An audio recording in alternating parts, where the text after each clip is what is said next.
Амарманде Кундутанухат.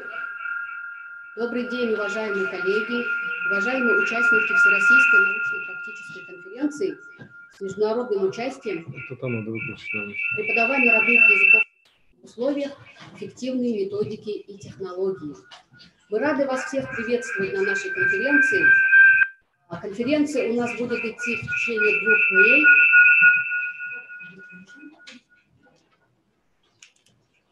В первый день у нас по плану, по программе пленарное заседание, а второй день у нас будут работать 4 секции. И разрешите сейчас открыть наше пленарное заседание. В качестве модератора будут выступать у нас Балданов Боед Дашиевич, руководитель Республиканского центра по развитию бурятского языка Министерства образования и науки Республики Бурятия. И Гармах Анда Цибикжаповна Гунжитова, я, директор Высшей школы бурятского языка и литературы Бурятского государственного университета. Ну а сейчас разрешите слово для официального приветствия предоставить ректору Бурятского государственного университета имени Доржи Банзарова, доктору технических наук, профессору Николаю Ильичу Мошкину.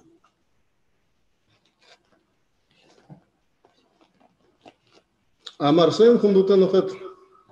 Добрый день, уважаемые участники конференции. Разрешите поприветствовать вас от имени коллектива студентов, преподавателей и сотрудников Бурятского государственного университета имени Доржи Банзарова. Проведение конференции всероссийского уровня по вопросам преподавания родных языков в современных условиях для нашего университета и региона в целом сегодня очень актуально. В первую очередь, эта конференция для нас – это возможность пообщаться с коллегами из других регионов, обменяться опытом, поделиться новыми идеями. Думаю, что многие проблемы в этой сфере у нас схожи, однако у каждого есть свои особенности в том, что касается вопроса подхода и методов обучения. Для нашего университета мы прекрасно осознаем свою роль и миссию в развитии и сохранении родного языка народов, проживающих на территории Республики Бурятия и сопредельных к нам регионов. Это, прежде всего, подготовка кадров, конечно. Наш вуз ведет подготовку специалистов по родным языкам с момента своего создания, начиная еще с 1932 года. Так, с самого создания вуза велась подготовка учителей русского и бурятского языков и литературы. С 1993 года мы ведем подготовку учителей венкийского языка и литературы. Безусловно, с тезисом о том, что кадры – это ключевой ресурс развития любой социальной системы, никто не будет оспаривать. В системе родных языков это специалисты разных профилей, школьные учителя, журналисты, ученые, переводчики, преподаватели СУЗов и вузов.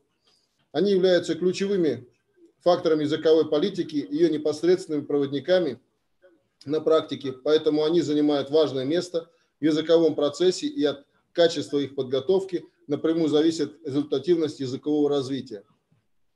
Что касается системы образования, то основным действующим лицом в процессе обучения родному языку и ретрансляции его через обучающихся в будущее поколение является учитель родного языка. От уровня его профессиональной компетенции, от степени его мотивации, от его гражданской позиции патриотизма во многом зависит успешность сохранения и развития родных языков в будущем. Поэтому основная цель университета на данном этапе – это прежде всего в подготовке высокоценных конкурентоспособных специалистов, подготовка их на профессиональном уровне, владеющих родным языком и востребованных в таких сферах, как образование, наука, культура, СМИ, литературное творчество и так далее, владеющих современными технологиями, способных осуществлять и возглавлять работу по продвижению родного языка в регионе с целью его сохранения и развития.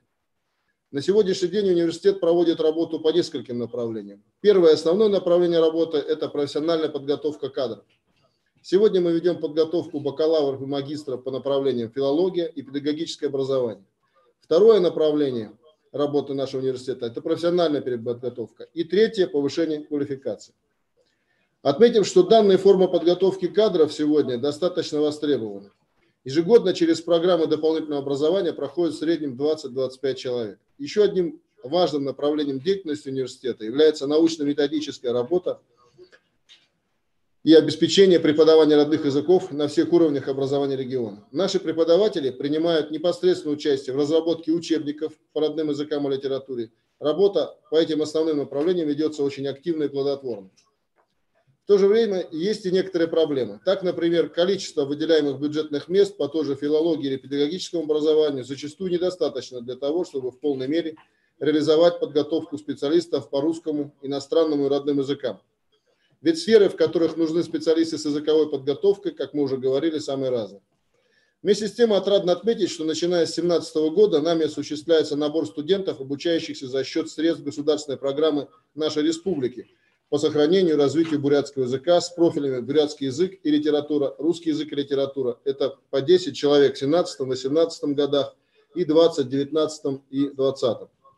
Таким образом, правительство республики оказывает нам поддержку в этом направлении. Безусловно, эти меры очень своевременны и актуальны. Однако, если бы нас поддерживали еще и увеличением контроля цифр приема по указанному направлению, было бы, конечно, еще лучше. Помимо основной учебно-образовательной деятельности, наш университет принимает активное участие во всех социально значимых мероприятиях, направленных на развитие родных языков в регионе. В 2015 году, как вы знаете, на базе нашего университета был создан Центр сохранения и развития бурятского языка. Одним из направлений деятельности этого центра является проведение совместной работы с органами государственной и муниципальной власти, с общественными и религиозными организациями по сохранению и развитию бурятского языка в регионе. Так, например, университет принимал активное участие в организации проведения форума бурятского языка в 2018 году, на котором была принята стратегия развития бурятского языка до 2030 года. Наши преподаватели и сотрудники принимают участие в разработке новых республиканских государственных программ по развитию бурятского языка и также ивенкийского. Активное участие мы принимаем также в реализации межрегионального взаимодействия вопросам сохранения и развития родных языков, в частности с Иркутской областью и Забайкальским краем, где находятся бурятские округа. Мы уверены в том, что современный университет – это не только учебное заведение, это своего рода социально-культурный инновационный центр развития региона. Поэтому деятельность университета направлена не только на то, чтобы отвечать на вызовы времени, но и на то, чтобы на них влиять. Дорогие участники конференции, решите еще раз сердечно поприветствовать вас на нашей конференции, пожелать всем плодотворной работы. Ну и, конечно, было бы лучше, наверное, было бы приятнее, если бы наша конференция проходила в формате личного общения, в формате неформального общения, когда мы видим друг друга, видим глаза и чувствуем наши, так сказать, флюиды.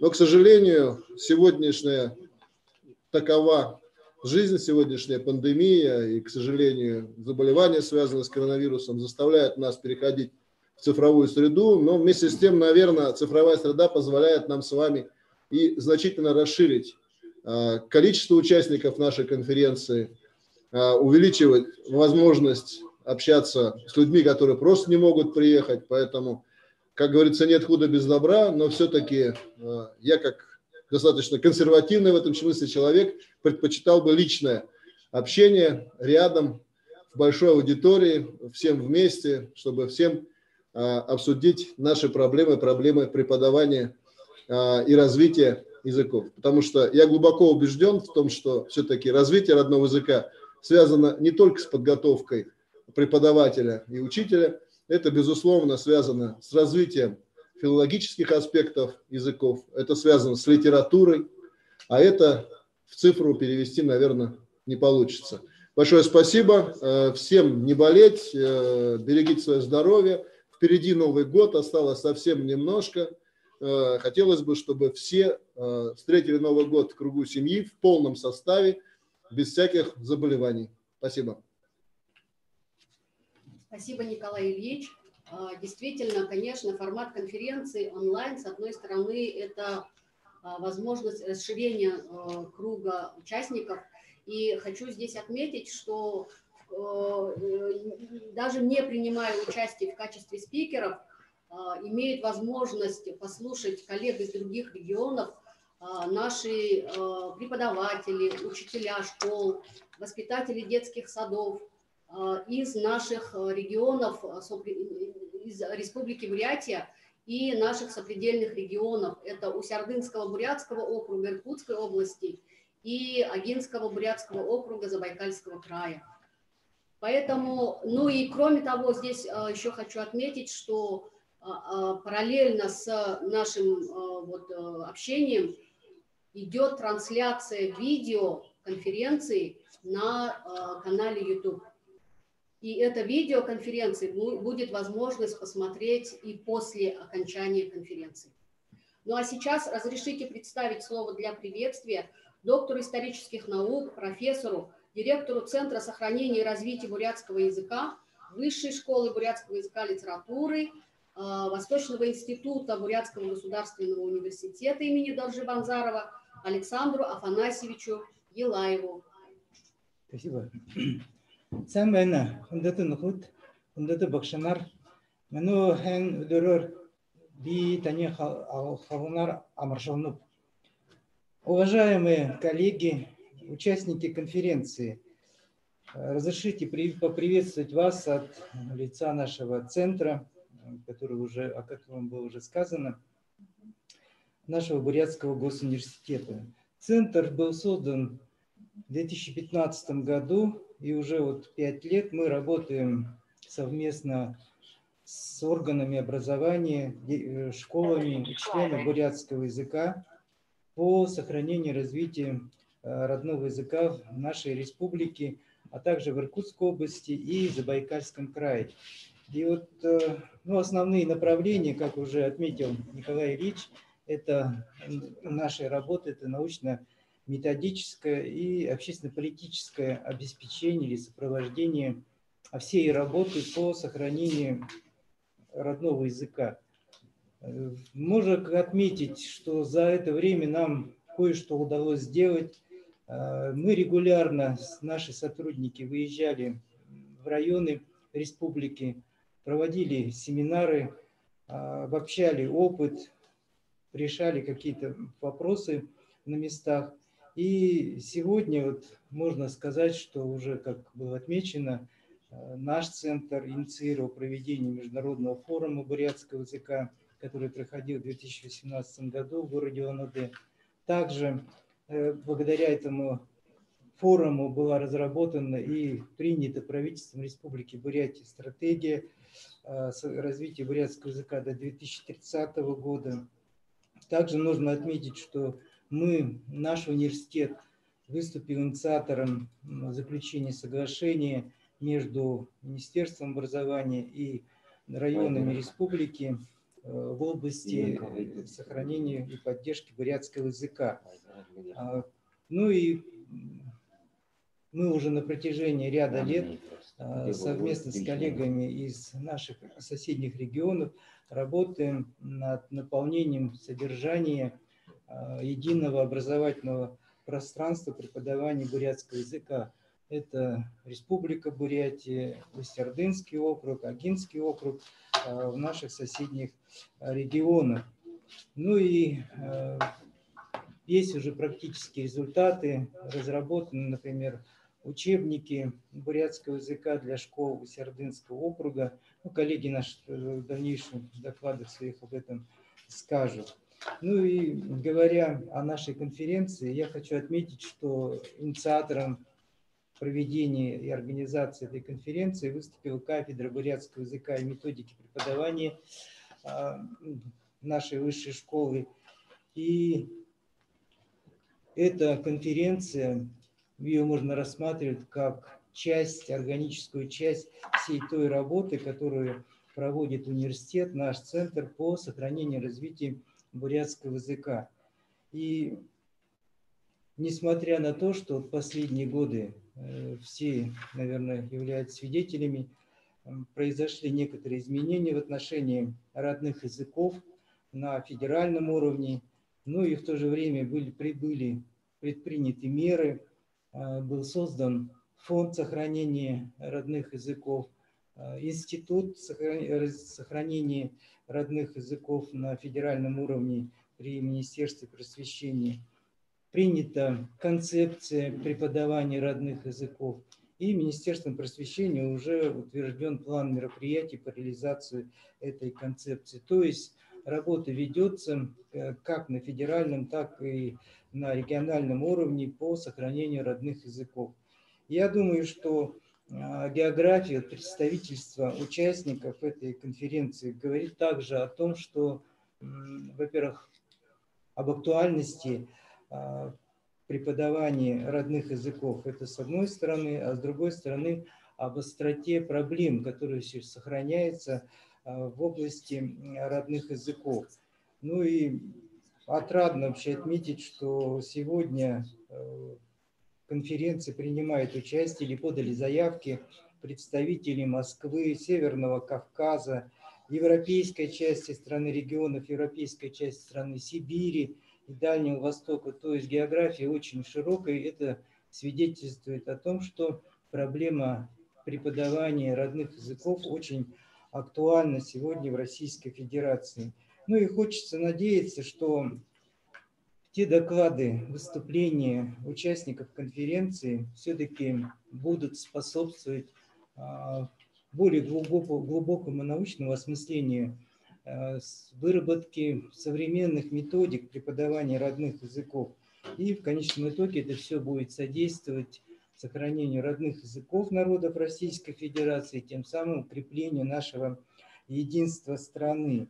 Ну и хочу пожелать всем, в заключение, всем участникам конференции плодотворной работы по осмыслению, научному осмыслению проблем преподавания родных языков. Ну и пожелать вам здоровья и творческих успехов в работе. Спасибо за внимание. Спасибо, Александр Афанасьевич. Хотелось бы отметить, что, вот как вы заметили, в программе конференции у нас представлены самые разные категории, как говорится, заинтересованных лиц. Это начиная от представителей органов власти, Института развития родных языков, то есть федеральных каких-то институтов, ученых, преподавателей, СУЗов, вузов. Также у нас представлены учителя, воспитатели, они будут также выступать. И даже представители средств массовой информации задавали нам вопрос, почему на одной площадке вы решили всех собрать. На что мы ответили, что нам очень хотелось бы, чтобы наша конференция стала площадкой, где встретятся теория и практика. Поэтому сегодня у нас география очень обширная. Сейчас разрешите предоставить слово представителю Министерства образования и науки Республики Бурятия, руководителю Республиканского центра по развитию бурятского языка Министерства образования и науки Республики Бурятия Баиру Дашевичу Балданову. Приветствие, и сразу же мы начнем доклад на тему «Родные языки народов России в системе образования Республики Бурятия. Состояние, проблемы и перспективы». Пожалуйста, Баир Дашевич. Амалай мудре амарманды кундыты инкиткшит кундыты мане орылданда хавады живая ngirдымтыт кундыты хавадыкшит ин зоомай улты талмайдыры олзырсы олыржы түрыл кылнудые яжы сашын сахин кугжок кугвахна содылнудар тоглану двалжыл вахда ихаяшалтегеши. Добрый день, уважаемые участники научно-практической конференции нашей всероссийской.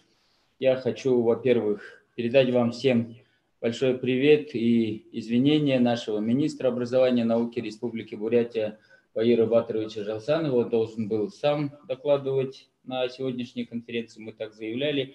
Но так получилось, что он вчера утром отбыл в Москву в срочную командировку и поручил мне представить вам доклад преподавания родных языков современные на нашей конференции «Родные языки народов России в системе образования Республики Бурятия. Состояние, проблемы и перспективы». Республика Бурятия – это многонациональный регион России. По данным Всероссийской переписи населения 2010 года в нашей республике зарегистрированы представители около 190 национальностей. Перепись прошлая показала, что в республике проживает 66% русских, 30% бурят, представители остальных национальностей около 4%, из которых 2,6% это ивенки и сайоты. Основными компонентами языковой ситуации Республики Бурятия являются русские и бурятские языки, конечно же. Государственными документами по юридическому статусу второго государственного языка нашей Республики Бурятского является Конституция, статья 67 Конституция Республики Бурятия, принятая 22 февраля 1994 года. Закон Республики Бурятия о языках народов Республики Бурятия, принятый 10 июня 1992 года, согласно которым русский и бурятский языки были признаны государственными языками нашего субъекта. 7 марта также 2014 года был принят закон о мерах поддержки бурятского языка как государственного языка Республики Бурятия. Эти три основных правовых акта, имеющие высшую юридическую силу, они регулируют языковую ситуацию, связанную с нашими государственными языками на территории Республики Бурятия. Ну, в основном в сегодняшнем докладе, конечно же, мы затронем тему преподавания и ивенкийского, сайотского языков. Там достаточно сложная ситуация. Основной упор хотелось бы сделать на государственный язык бурятский. Вопрос сохранения и его развития находится на постоянном контроле главы нашей республики, правительства, Народного хурала Республики Бурятия. Он является одним из приоритетных направлений деятельности и нашего Министерства образования и науки. Нами ведется активная работа по созданию условий для изучения бурятского языка в школах, по расширению сферы его применения и популяризации. Преподавание и изучение бурятского языка как государственного осуществляется по закону о языках народов Республики Бурятия, согласно которой в государственных и муниципальных образовательных организациях, расположенных на территории нашей республики, преподаются и изучаются государственные языки. Организация преподавания в общеобразовательных, также школах, организациях наших регулируется также статьей закона об образовании в Республике Бурятия от 13 декабря 2013 года, в соответствии с которой наша республика обеспечивает преподавание и изучение государственных языков в государственных и муниципальных образовательных организациях. Конечно же, все это происходит в соответствии с нашими федеральными государственными образовательными стандартами начального общего, основного общего образования. В 8-11 классах преподавание ведется в соответствии с федеральным базисным учебным планом, утвержденным приказом Министерства образования России в 2004 году, на основании норм учебной нагрузки, установленных в примерных образовательных программах начального общего образования, основного общего образования и базисным учебным планом. Нашим школам рекомендовано выделять не менее 2 часов на изучение бурятского языка как государственного на уровне начального общего и основного общего образования. Ну а как родной бурятский язык изучается в объеме 5 часов в неделю, 3 часа на язык и 2 часа на литературу отводится. Для общеобразовательных организаций, в которых, как родной, я уже говорил, рекомендовано также выделять 3 часа. Конечно же, некоторые школы в последние годы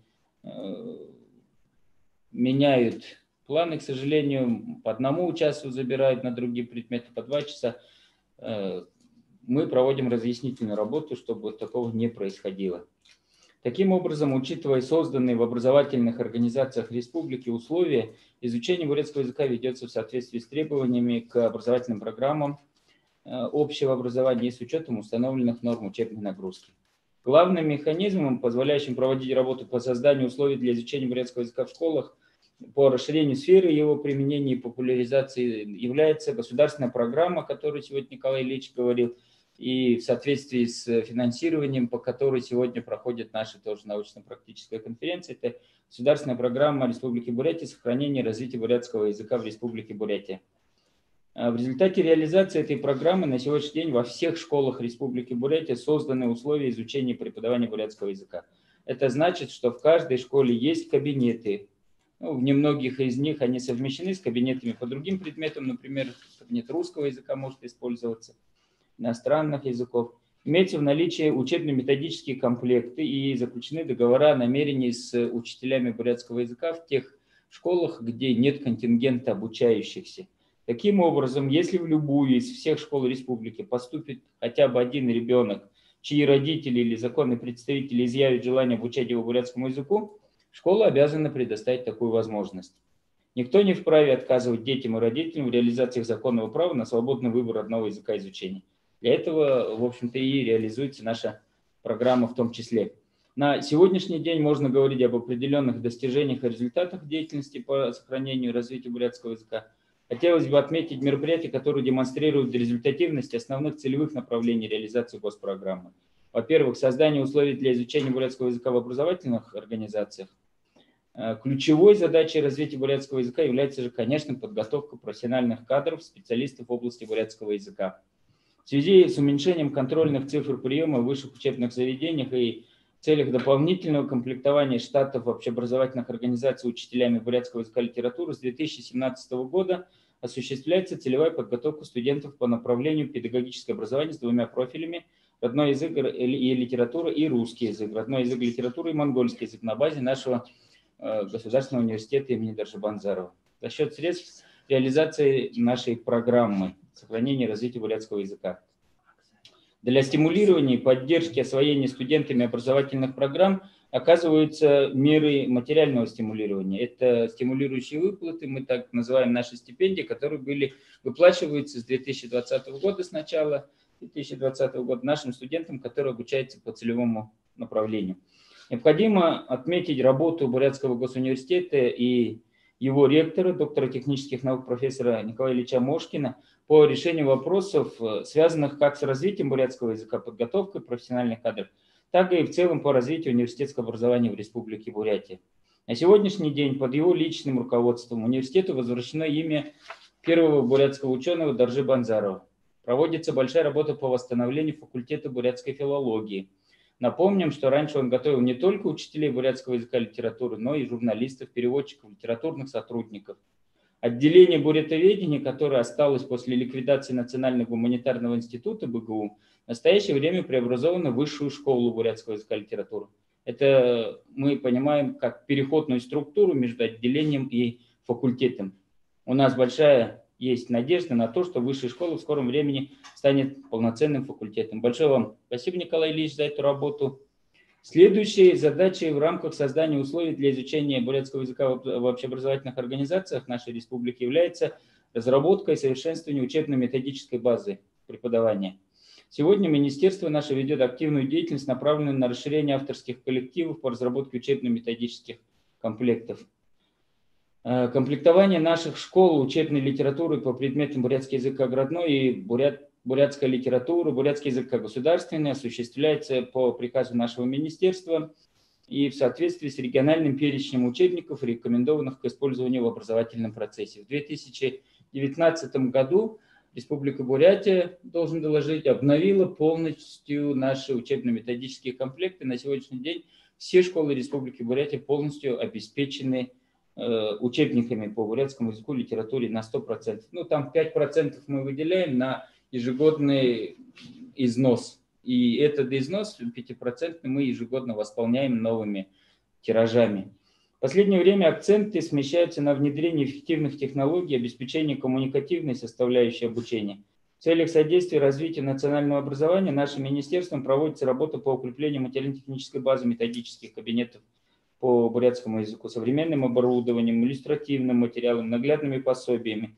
Школы республики, в частности учителя бурятского языка, наряду с кабинетами IT, получают ультрасовременное оснащение для полноценного преподавания родного языка. Но, к сожалению, мы в рамках нашей программы ежегодно выделяем всего 2 кабинета, и они в основном идут на школы, которые являются членами нашей региональной общественной организации, этнокультурных образовательных организаций. Но, тем не менее, вот такие суперсовременные кабинеты поставляются ежегодно. Хотелось бы, конечно, чтобы их количество увеличивалось ежегодно.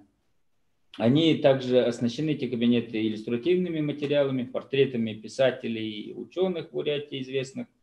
Решая вопросы, связанные с методологическим обеспечением, укомплектованностью школ квалифицированными кадрами, считаем важным проводить работу, направленную на выявление состояния языковой ситуации среди обучающихся общеобразовательных школ.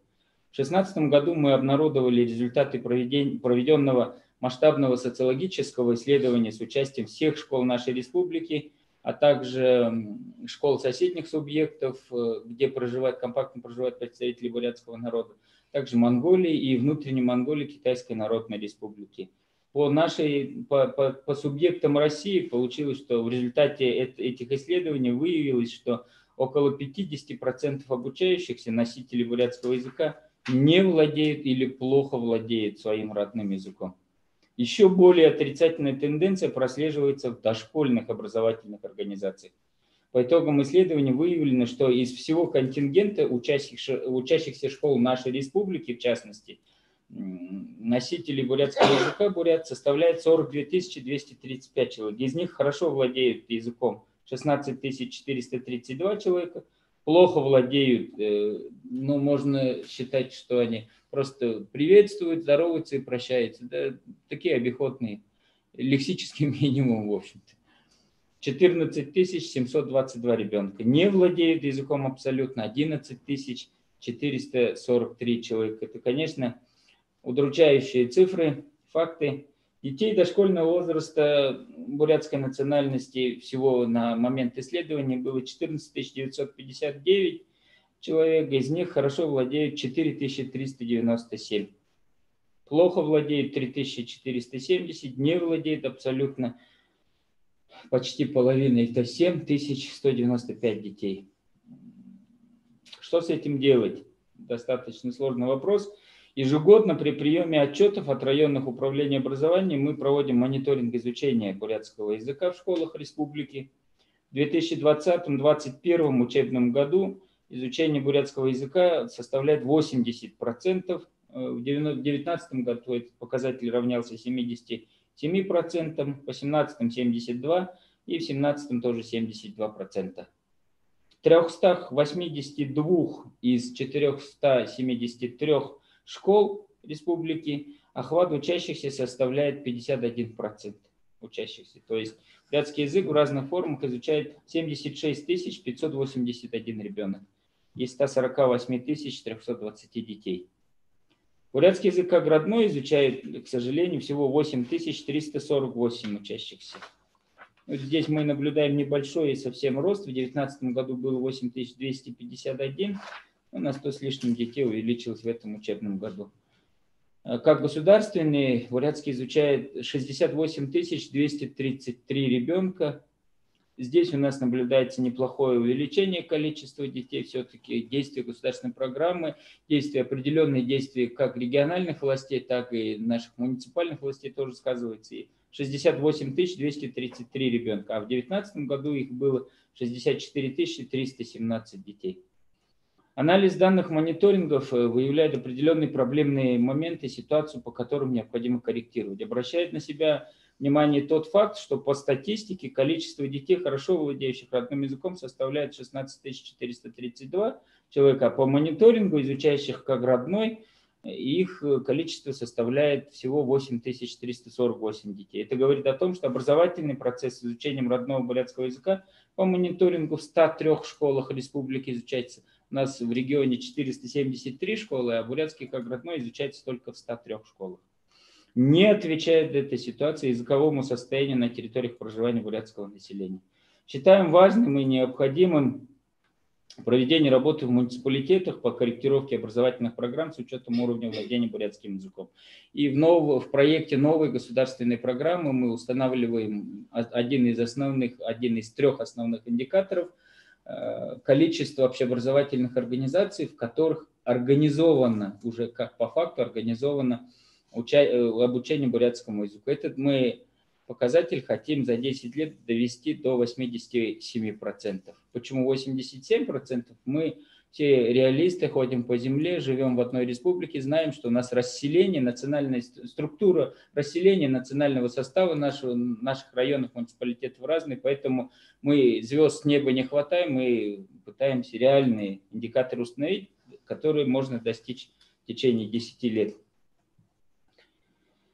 Учитывая, что во всех образовательных организациях созданы условия для изучения бурятского языка, учет нашей данной позиции при формировании и реализации образовательных программ общего образования очень важен и своевременен.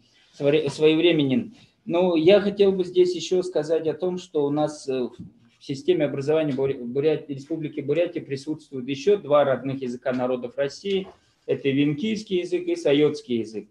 По статистике, венкийский язык на сегодняшний день в Республике Бурятия изучается в 3 районах Республики Бурятия. Это 182 ребенка, основной контингент 112 детей, конечно же, в Баунтовском и Венкийском районе. И 57 обучающихся изучают сайотский язык. Это одна школа в Акинском районе, государственная школа-интернат сайотская. Но там действительно сложно, если по венкийскому языку и наш Бурятский государственный университет готовит кадры профессиональные, с сайотским языком очень сложно. язык, конечно, был утрачен в конце 19-го, начале 20 века, к сожалению, к большому, после того, как советская власть пришла, там очень большие проблемы возникли у советского народа. Его даже не признавали, только в 2000 году признали на федеральном уровне, поэтому преподавание советского языка у нас затормаживается. Нет образовательных организаций высшего образования, которые готовили бы кадры, нет реально на сегодняшний день контингента, в общем-то, людей, ученых, учителей, которые занимались бы советским языком. Но есть у нас надежда на то, что вместе с соседним еще одним нашим регионом, как раз Акинский район граничит с Республикой Тыва, мы сейчас, это родственный тувинскому языку, его тувинско-тоджинскому языку из тюркской группы. В общем-то, есть определенные наработки, но, опять же, это стоит больших денег, больших усилий за одну жизнь, в общем-то, наверное, за одно поколение не осилит, я думаю. Вот такая ситуация у нас с родными языками коренных малочисленных народов, которые проживают на территории Республики Бурятия. Возвращаясь к анализу нашей программы, государственной программы в 2014-2019 годах, этот анализ показывает, что несмотря на предпринятые усилия в деле сохранения и развития бурятского языка в республике, не все поставленные цели были достигнуты по причине наличия целого ряда сдерживающих факторов, к которым мы относим недостаточно развитый уровень бурятской языковой среды в регионе, слабая мотивация к овладению бурятским языком, то есть даже представители бурятской национальности, когда мы говорим о том, что необходимо знать свой родной язык, они первый вопрос, очень часто задаваемый в ответ, вопросом на вопрос, а зачем он мне нужен, где он мне пригодится. И все разговоры о том, что духовная потребность, связь с предками, с землей, с небом, с родными и так далее, конечно же, к сожалению, вот век высоких информационных технологий, когда язык не требуется, знание языка не требуется при приеме на работу, при общении с коллегами и так далее, достаточно сложно. Мотивация очень слабая. Отсутствие федеральных целевых программ по сохранению языков народов России, в связи с чем, в частности, осложнена поддержка бурятского языка только на региональном уровне в 3 субъектах. Если в нашей республике, поскольку мы республика Бурятия, больше половины районов нас населяют буряты, конечно же, наряду со всеми другими народами, со 190, представителями 190 народов, которые у нас живут. Тем не менее, вот в соседних субъектах тоже, в общем, достаточно большая работа проводится. И с 2018 года мы объединяем усилия. Подписано соглашение между 3 министерствами образования Республики Бурятия, Забайкальского края, Иркутской области. Ну, в общем-то, работа ведется, несмотря вот на такие сдерживающие факторы. Еще один сдерживающий фактор, конечно же, я не могу об этом не говорить, это изменение федерального законодательства об образовании в части выбора изучения родного языка. Я об этом позже скажу, может быть, даже эмоционально получается у меня, но тем не менее об этом нужно говорить. Если мы все будем делать вид, что ничего не происходит, то, конечно, последствия могут быть достаточно сложными. Отсутствие современных цифровых электронных средств обучения бурятскому языку. Мы над этим сейчас работаем. Недостаточное присутствие языка в сети интернет, отсутствие регулярного мониторинга состояния, сохранения и развития бурятского языка. В общем-то, эти сдерживающие факторы мы постарались все включить и для решения в новой программе десятилетней, которая вот на выходе скоро будет утверждена. Хочу подчеркнуть и честно сказать, что развитию родных языков абсолютно не способствует норма добровольности их изучения, которая прописана в Федеральном законе об образовании. Более того, обоснованно возникает вопрос, что значит обязательное изучение 2 иностранных языков тогда, когда родные языки изучаются добровольно, на основании заявления родителей и законных представителей. Мы предлагали и предлагаем, это я уже от себя, это не от министра, это от меня лично, как от руководителя центра, предлагаем вариант, по которому полномочия по изучению родных языков народов России, чтобы эти полномочия были переданы на региональный уровень. Тогда каждый регион мог бы регулировать этот вопрос в соответствии со сложившейся или складывающейся на его территории языковой ситуацией. Важным направлением своей деятельности также считаем расширение сферы применения и популяризации бурятского языка. Но можно об этом долго говорить. Необходимо входить обратно в регламент. Поэтому, в общем-то, хочу сказать, уважаемые участники нашей конференции, уважаемые ученые, теоретики, практики, уважаемые руководители федерального и регионального уровня, принимающие участие в работе нашей конференции. Учитывая ваш огромный опыт в решении вопросов языкового строительства в нашей стране, зная декларируемые нашей верховной властью стремление и желание сохранить в России языковое многообразие, всей душой веря и надеясь на искренность этих высказываний, хочу обратиться к вам с просьбой. Пожалуйста, сделайте так, чтобы родные языки народов нашей великой и любимой всем сердцем многонациональной Родины жили и развивались.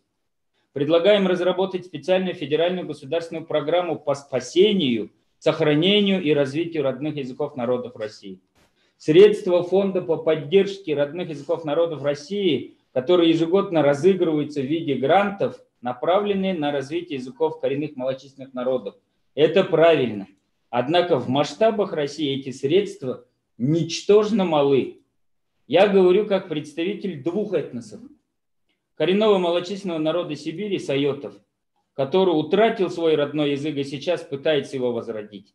И коренного, но не малочисленного в правовом понимании народа Сибири, бурят, родной язык которого включен в ЮНЕСКО в атлас языков мира, находящихся под угрозой исчезновения.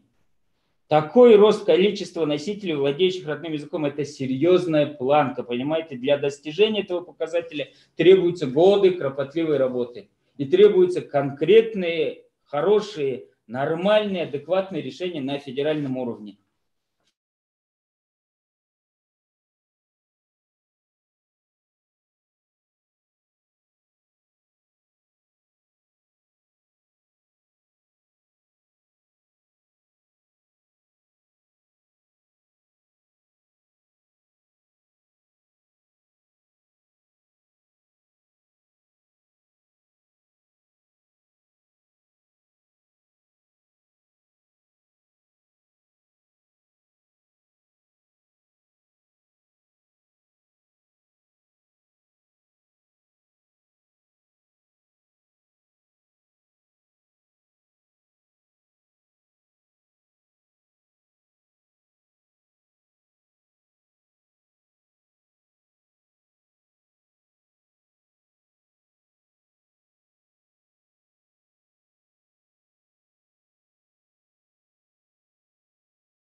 Лариса Ивановна, пожалуйста. Здравствуйте. Прежде всего, я хотела бы поприветствовать всех участников, гостей и, конечно же, организаторов этой конференции. Конференции, которая посвящена чрезвычайно важным учебно-методическим, организационным и даже, не побоюсь этого пафоса, политическим и геополитическим проблемам, связанным с сохранением, преподаванием, изучением родных языков народов Российской Федерации, а также с обучением на этих языках. Еще сразу же я хотела бы отметить большие, плодотворные и все набирающие силу усилия, меры, мероприятия разноплановые, ориентированные на вызовы сегодняшнего времени, которые проводятся в Республике Бурятия. В том числе можно говорить о том, что в Республике Бурятия организована и уже начала успешное свое функционирование служба перевода, национального внутригосударственного перевода, который имеет, как нам всем хорошо известно, мощнейший учебно-методический, культурологический и воспитательный потенциал, о неприходящей роли которого нам всем хорошо известно, и на котором сейчас сосредоточено внимание органов исполнительной и законодательной власти, в том числе и прежде всего президента Российской Федерации Владимира Владимировича Путина. Теперь я обращусь к теме и содержанию своего доклада. Родной язык во всех его разновидностях определяет картину мира каждого человека, формирует его идеи, управляет мыслительной, познавательной деятельностью. А если мы говорим не о конкретном человеке, а о целой нации, то язык, как культурный ее код, обеспечивает жизнеспособность национальной культуры, ее формирование, становление, функционирование, наконец, выступает гарантом существования и сбережения национальной специфики. В последнее время в обществе очень часто поднимаются вопросы сохранения и развития языков различных народов, в том числе народов, проживающих на территории Российской Федерации в разных ее субъектах. Для любого народа вопрос сбережения родного языка должен стать вопросом сохранения самобытности и традиций. А в условиях нашего многонационального государства это вопрос витальности языка и культуры и мощный регулятор процесса ассимиляции. Как справедливо отмечает президент Российской Федерации Владимир Владимирович Путин, очевидным приоритетом государственной политики в российских условиях этнического и культурного разнообразия является сбалансированная и эффективная политика по изучению и поддержке языков народов России. Он не раз на разных площадках поднимал вопрос о необходимости развития многоязыкового, образовательного и информационного пространства. В том числе не раз наш президент говорил о поддержке издания литературы на языках народов России. Произведения художественной литературы, как, впрочем, и нехудожественной, играют важную роль в межнациональном, межкультурном диалоге, в воспитании здоровых и гармоничных отношений между людьми. В частности, в литературных произведениях находят отображение особенностей национального менталитета, обычаи, традиции, образ мыслей, взгляды на окружающую действительность и на взаимоотношения людей, причем людей разных национальностей и культур. В настоящее время в соответствии с федеральным законодательством об образовании и федеральными государственными образовательными стандартами начального, общего, основного общего и среднего общего образования каждый обучающийся в общеобразовательной организации должен изучать родной язык и родную литературу. Конечно, как справедливо уже отмечалось сегодня, здесь есть еще над чем думать, есть еще нормативно-правовые лакуны, тем не менее существенный шаг сделан. И нужно сказать, что в 2019-2020 учебном году в рамках предметных областей родной язык и литературное чтение и родной язык и родная литература изучались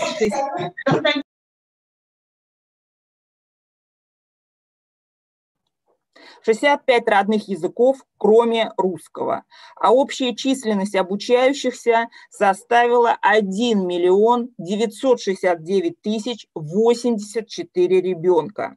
При этом родная литература изучалась только на 61 родном языке, и из перечня выпала и тельменская, коми-пермяцкая, нагасанская, ну а также польская литература.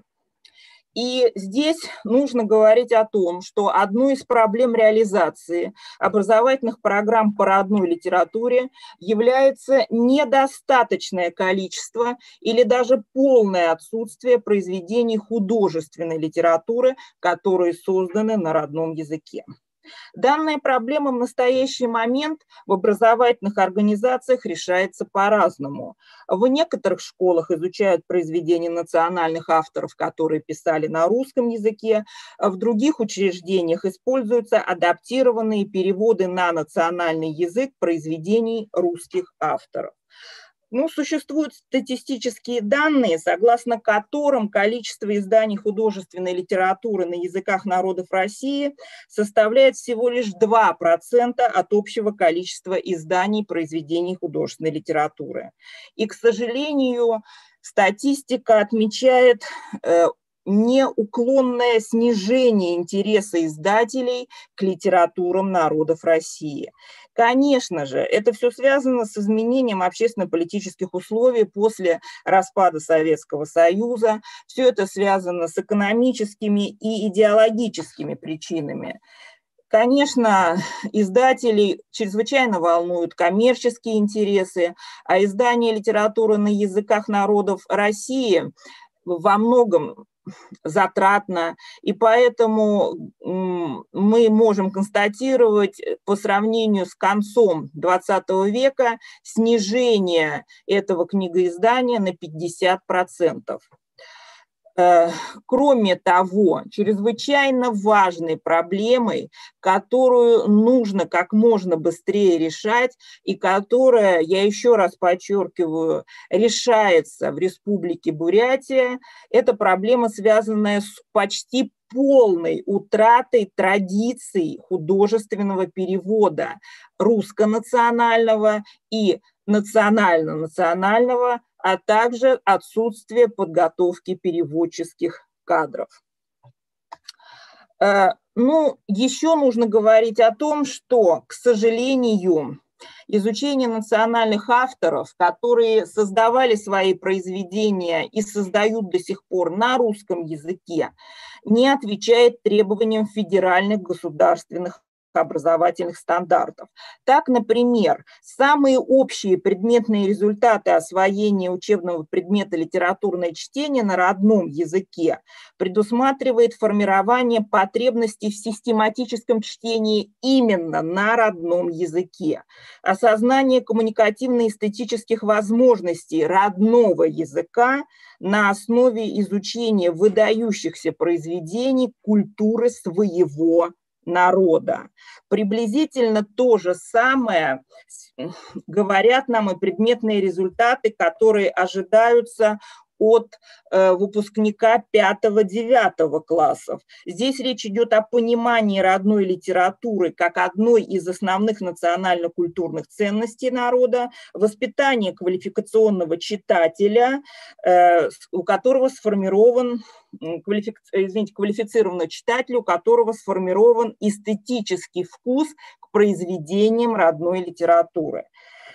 Мы все, безусловно, понимаем, очень хорошо осознаем, что великий русский язык является языком, во-первых, государственным, а во-вторых, неприходящим, неизменным языком межнационального общения, языком, который является проводником культур разных народов. Тем не менее, нужно сказать, что в случае изучения в рамках указанных учебных предметов произведений национальных авторов, которые писали на русском языке, достижение важнейших предметных результатов оказывается далеко не всегда возможным. Безусловен следующий факт. Язык – это основной критерий отнесения произведения к той или иной национальной культуре. Полное владение родным языком – это не только приобретение средства общения и его развития, это еще и почти параллельное, единовременное приобщение к художественному творчеству на родном языке. Но при этом, конечно, надо отметить о том, что существует такое понятие, как художественный билингвизм. И это понятие, это явление было очень хорошо развито в советское время. Это результат взаимотяготения культур в условиях многонационального государства, каким является наша Россия. И не случайно очень многие писатели, которые создавали свои произведения на русском языке в советское время, да и создают их сейчас, однозначно себя считали писателями национальными. Переводы на национальные языки произведений, которые созданы на русский язык, в связи с тем, о чем я выше говорила, нужно считать чрезвычайно актуальными с точки зрения освоения их в общеобразовательных организациях. Несмотря на большое количество различных проблем перевода, к которым относятся, конечно, возможности адекватного перевода, сведение до минимума потерь при переводе, которые должны учитывать бикультурность текста перевода. Произведение должно быть целостно, адекватно и непротиворечиво понято. И вот над этими проблемами нам всем сообща предстоит работать в ближайшие годы. И, безусловно, здесь опять-таки возникает проблема подготовки переводческих кадров. Их явно не хватает. Безусловно, возможность подготовки подобных специалистов тоже, к сожалению, почти отсутствует. И помимо усилий, которые предпринимаются в Бурятии, можно назвать Казанский федеральный университет, в котором готовят переводчиков со знанием татарского и башкирского языков. При этом нужно отметить, переводчик от обычного билингва отличается тем, что он профессионально подходит к взаимодействию языков и способен отбирать те или иные языковые средства. Тем самым он формирует облик родного языка. А значит, от такого переводчика, от его корректной, профессиональной, вдумчивой деятельности, то есть от непосредственных результатов перевода текстов на родной язык, напрямую зависит сохранение родного языка и его адекватное представление во многоязыковом ландшафте Российской Федерации. Здесь надо сказать, что перевод, художественный перевод, не художественный перевод, деятельность переводчиков, безусловно, выступает одним из важнейших факторов сохранения национальной идентичности и межнационального контактирования. Актуальность художественных переводов на языки народов России на современном этапе обуславливается обеспечением материала для изучения обучающимися школ учебных предметов литературное чтение на родном языке и родная литература. Его в настоящее время нельзя назвать достаточным, а в некоторых случаях художественные произведения на национальном языке попросту отсутствуют. И это связано как с прерыванием литературной традиции на родных языках, с одной стороны. С другой стороны, для некоторых языков мы должны констатировать просто недостаточность или отсутствие этой литературной традиции. В связи с этим ведущим направлением государственной политики в области сохранения, развития, популяризации родных языков и литератур народов России можно назвать активизацию переводческой деятельности художественной литературы, как русской, так и национальной, на языки народов России.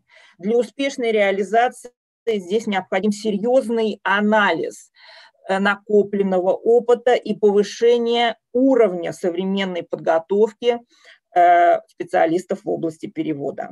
В настоящее время основное внимание, и об этом тоже уже сегодня говорилось, в высших учебных заведениях и в средних школах уделяется подготовке переводчиков произведений зарубежной литературы и вообще иностранным языкам. К сожалению, понятие «перевод» в образовательном пространстве России ассоциируется только с этими самыми иностранными языками. И именно поэтому мы должны говорить о необходимости принятия как обществом так и государством концепта так называемого внутригосударственного перевода.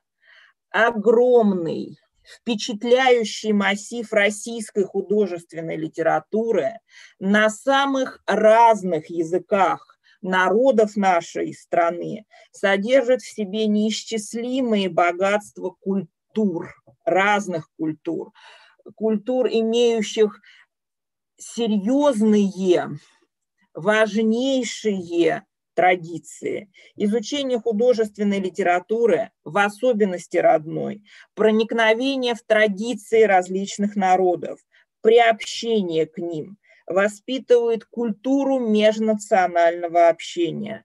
А это в условиях многонационального государства, в условиях нашей великой России имеет особую важность как для безопасности нашей страны, так и для процветания общества. Благодарю за внимание.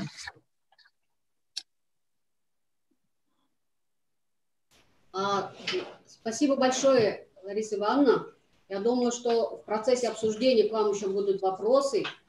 Сегодня в нашей конференции принимают участие представители 19 регионов Российской Федерации, а также представители Китая, Украины, Монголии и есть ученые из Германии. И мы очень рады тому, что вот есть наши регионы Российской Федерации широко представлены. И сейчас разрешите предоставить слово начальнику управления национального образования Министерства образования и науки Республики Татарстан, который, безусловно, является одним из лидеров в решении вопросов и преподавания, и развития родного языка, Ахмедзяновой Лилии Марсовне с темой «Актуальные вопросы этнокультурного образования в Республике Татарстан». Добрый день, уважаемые коллеги. Приветствую вас от всего Татарстана, от имени нашего президента Республики Татарстан, от имени нашего министра Ильсура Гараевича Хадиуллина.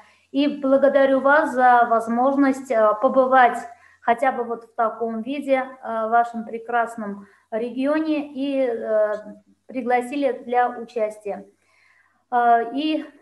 Разрешите включить презентацию. Так, минуточку. Так, всем видно, да, коллеги? Коллеги, меня слышно? Я не вижу. Слышно, слышно. Но не видно, да? А презентации видно? Нет. Видно, слышно. Презентации не видно. Так, сейчас, минуточку. Видно, там разные какие-то сообщения. Так, минуточку.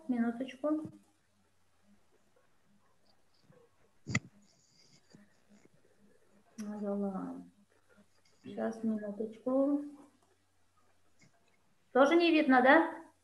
Видно. Видно. Презентацию видите? Очень да? Хорошо видно. Видно все.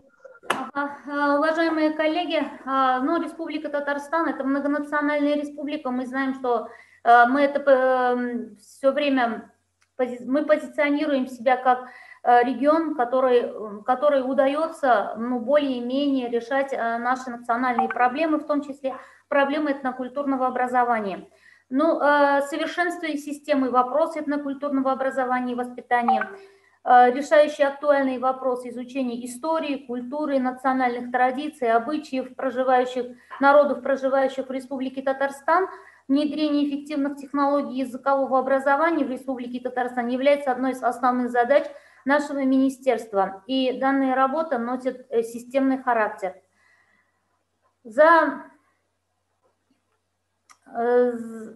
За прошедшее десятилетие нами сделано очень многое. Создана и успешно функционирует сеть школ с родными языками обучения, система подготовки и переподготовки кадров, разработаны целые линейки учебников, внедрены методики современные технологии обучения языкам, приняты, реализуются республиканские программы. Большая работа проводится совместно с коллегами из соседних республик по обеспечению деятельности образовательных организаций с изучением родных языков и обучением на языках народов Поволжья, исконно компактно проживающих на территории республики. Уважаемые коллеги, события, которые произошли в 2017 году и принятие 317 федерального закона, безусловно, внесли коррективы и в наши работы. Возникли проблемы, которые требуют решения уже как со стороны органов исполнительной власти субъектов, так и со стороны Министерства просвещения Российской Федерации. И сама собой разумеется, вся наша деятельность, она направлена на решение вот этих вот возникших проблем. Но помимо этого я хочу сказать, что у нас работают так же, как и во всех регионах, осуществляется выбор родного языка родителями путем заявлений. И на сегодняшний день мы с вами видим, что у нас изучаются татарский, русский, чувашский, удмуртский, марийский, мордовский языки, изучается в одной школе иврит. И помимо этого работает 42 отделения воскресных школ, где организовано изучение 20 языков 25 национальностей. Ну, само собой разумеется, в этом нам помогает Ассамблея народов Татарстана и общественные организации при этой ассамблее.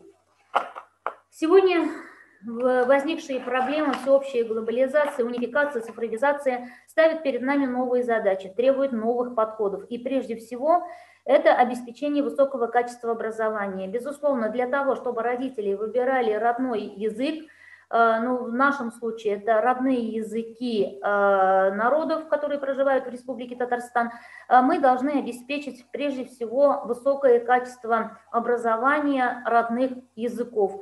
Это совершенствование методик обучения, это обновление учебно-методических комплектов, это внедрение информационных технологий, повышение квалификации педагогов и, конечно же, разработка мультимедийного контента обучения языкам.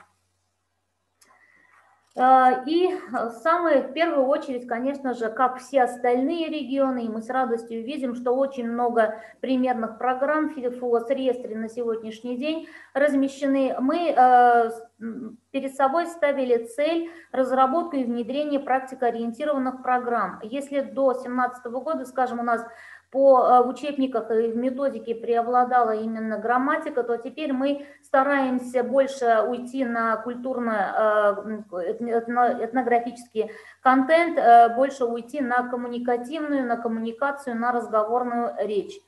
И на основе этих примерных программ, само собой разумеется, мы приступили к разработке уже новых УМК, несмотря на то, что с 2014 года нами уже включаются учебники по татарскому языку и по татарской литературе, федеральный перечень. На сегодняшний день их 89. Ну и сегодня мы на базе Академии наук и на базе Института развития образования разрабатываем уже учебники нового поколения. Они размещены на сайте Академии наук, с ними можно знакомиться. И сегодня идет апробация, и очень надеемся, что в ближайшем будущем эти учебники, они у нас также будут включены в федеральный перечень, так как татарский язык изучается не только в Республике Татарстан, еще в 26 субъектах изучается татарский язык. И само собой разумеется, мы понимаем, что мы несем ответственность не только за республику, но и за субъекты. Очень большим спросом пользуется УМК «Сялям». Он для детей, он как базовый уровень, мы его готовим как учебник по татарскому государственному языку, и для того, чтобы регионы также могли пользоваться, мы просто обязаны включить эти учебники в федеральный перечень учебников. Следующий вопрос – это переводные учебники. Об этом мы очень много говорили, говорим и будем, наверное, говорить, потому что то, что наши учебники, которые до 2016 года были учебниками, превратились в учебные пособия, и, само собой разумеется, для того, чтобы переведенные на родной язык, в данном случае на татарский язык, стали именно учебниками, мы на основе приказа Министерства просвещения Российской Федерации номер 695 обязаны включить эти учебники в федеральный перечень. Спасибо огромное нашему правительству. Вот первая линейка 21,5 миллионов, 38 УМК для начальной школы нам выделены. Мы их готовим совместно татарским книжным издательством. И надеемся, что в 2021 году по порядку мы сможем их включить в федеральный перечень, и предстоит огромная работа по основной школе. Это 51 УМК. На сегодняшний день всего 81 УМК мы используем в качестве учебного пособия в школах с родным языком обучения. Но это, конечно же, проблема, это, конечно же, вопрос. Но помимо этого я говорила, что у нас изучаются чувашский, удмуртский, марийский, мордовский язык. Ежегодно за наши средства бюджета республики приобретаем как учебные пособия, так и художественную литературу. Работаем непосредственно с издательствами наших соседних республик, субъектов. Спасибо огромное, они нам такую возможность предоставляют. И то, что 2021 год у нас объявлен годом родных языков Республики Татарстан, и мы надеемся, что мы полностью сможем обновить учебно-методический комплекс и по чувашскому, удмуртскому языкам, и по марийскому, мордовскому. Мы с радостью видим, что учебники удмуртского языка, они в федеральный перечень включены, и, конечно же, мы их, надеемся, что мы их сможем приобрести. Дошкольное образование. Вот тут уже самый больной вопрос. Если в образовательных школах мы говорим, что да, ОГЭ, ЕГЭ, ВПР, у нас проблемы, надо их на русском языке. Вот в детских садах таких вопросов нет, но, к сожалению, вот это огромный пласт, где нам предстоит работать. У нас имеются детские сады и с родным татарским языком обучения, и с чувашским, удмуртским, марийским. Наша цель именно качество, так как в дошкольных образовательных организациях образовательный процесс на родных языках осуществляется тоже по заявлению родителей. К сожалению, мы отдали эту область полностью на откуп родителям. И для того, чтобы родители выбирали именно родные языки, мы должны с ними организовать очень продуктивную работу. Следующий вопрос, безусловно, это развитие средств массовой коммуникации, интернет, который меняет контекст языковых процессов, расширяет функциональную сферу языков, и на лидирующие позиции выходят языки новых прорывных технологий. Осознавая это, в республике проводится работа по созданию таких интерактивных проектов на татарском языке, локализации современных операционных систем, разработка электронного корпуса татарского языка, машинного переводчика, клавиатуры на татарском языке. Коллеги, вы на экране видите наши продукты со ссылками, можно зайти, можно посмотреть. И широкое применение нашли продукты, которые разработаны в рамках наших республиканских программ, которые включили в себя и мультфильмы, и художественную литературу, и мобильные приложения, и компьютерные программы. И, конечно же, наша гордость – это Ана-Теле, которая на сегодняшний день принимает неограниченное количество пользователей. Вот сегодня только утром я не успела обновить, к сожалению, у нас количество пользователей уже более 28 тысяч человек. С любой точки мира можно бесплатно изучить родной татарский язык в данной школе. Любой желающий может зайти. Следующий вопрос – это, конечно же, разработка мультимедийного контента обучения на родном языке и изучение родного языка. На сегодняшний день совместно с нашими партнерами Института развития образования, Казанский федеральный университет, Академия наук, Министерство цифровизации Республики Татарстан и, конечно же, наше педагогическое сообщество, мы работаем над именно разработкой мультимедийного контента и ведем уже переговоры с такими компаниями, платформами, как Сберкласс, Я-класс, российская электронная школа, открытая школа. В открытой школе у нас уже появился контент для первых-вторых классов по татарскому языку, как государственному языку Республики Татарстан. Эта работа организована, и мы очень надеемся, что мы сможем выйти на качественный продукт. И, уважаемые коллеги, программы, учебники, технологии – это все инструменты в решении наших задач. Стержнем образования, безусловно, является учитель, его ключевым звеном на все времена остается учитель. И нынешний год нам это еще раз доказал. Мы детей посадили на дистант, но все-таки может быть, в какой-то мере мы и благодарны, потому что дистант показал, насколько важно живое общение и какую важную, значимую роль играет школа в жизни каждого ребенка, и не только ребенка, но каждого родителя, бабушки, дедушки. Все поняли значимость труда учителя, и мы, конечно же, должны вот это вот сохранить. И вот то, что в Республике Татарстан у нас нет, пока еще мы обучаемся офлайн, очно, скажем так, да, и родители все до единого просят, только не дистант, пожалуйста, сохраняйте офлайн формат, и дети, чтобы посещали школу. И, конечно, наша задача – это наши учителя, креативно мыслящие, творческие, умеющие гореть, зажигать, использовать новейшие технологии. И вот таких именно учителей мы видим в нашей школе Адамнар. Это совершенно новые школы, школы нового образца, где организовано обучение на 3 языках, на русском, на татарском и на английском языках, имеется в виду обучение, не только изучение. Безусловно, английский язык изучается углубленно, татарский язык изучается углубленно, русский язык изучается углубленно. Это школы полного дня. В этом году открыли двери у нас 2 комплекса. Это в городе Казани полилингвальный комплекс Адамнар и в городе Елабуга полилингвальная школа Адамнар-Алабуга. Ну, по планам у нас их должно быть 6.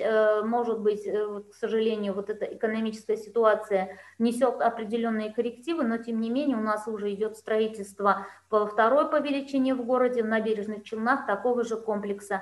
И мы с радостью делимся опытом, если наш опыт вам важен, вам интересен, школа принимает гостей, делится своим опытом, и мы готовы всех принять. Следующий момент, ну, наша задача – трансляция опыта школы Адамнар на все образовательные организации республики. И уже в школы и детские сады, построенные в текущем году, внедрены элементы образовательных траекторий.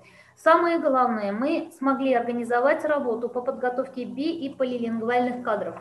Потому что на сегодняшний день мы видим, что если мы не начнем подготовку кадров, владеющих татарским языком, коллеги, это мы признаем, владеющих английским языком, само собой разумеется, ни в билингвальном обучении, ни в полилингвальном обучении нет будущего.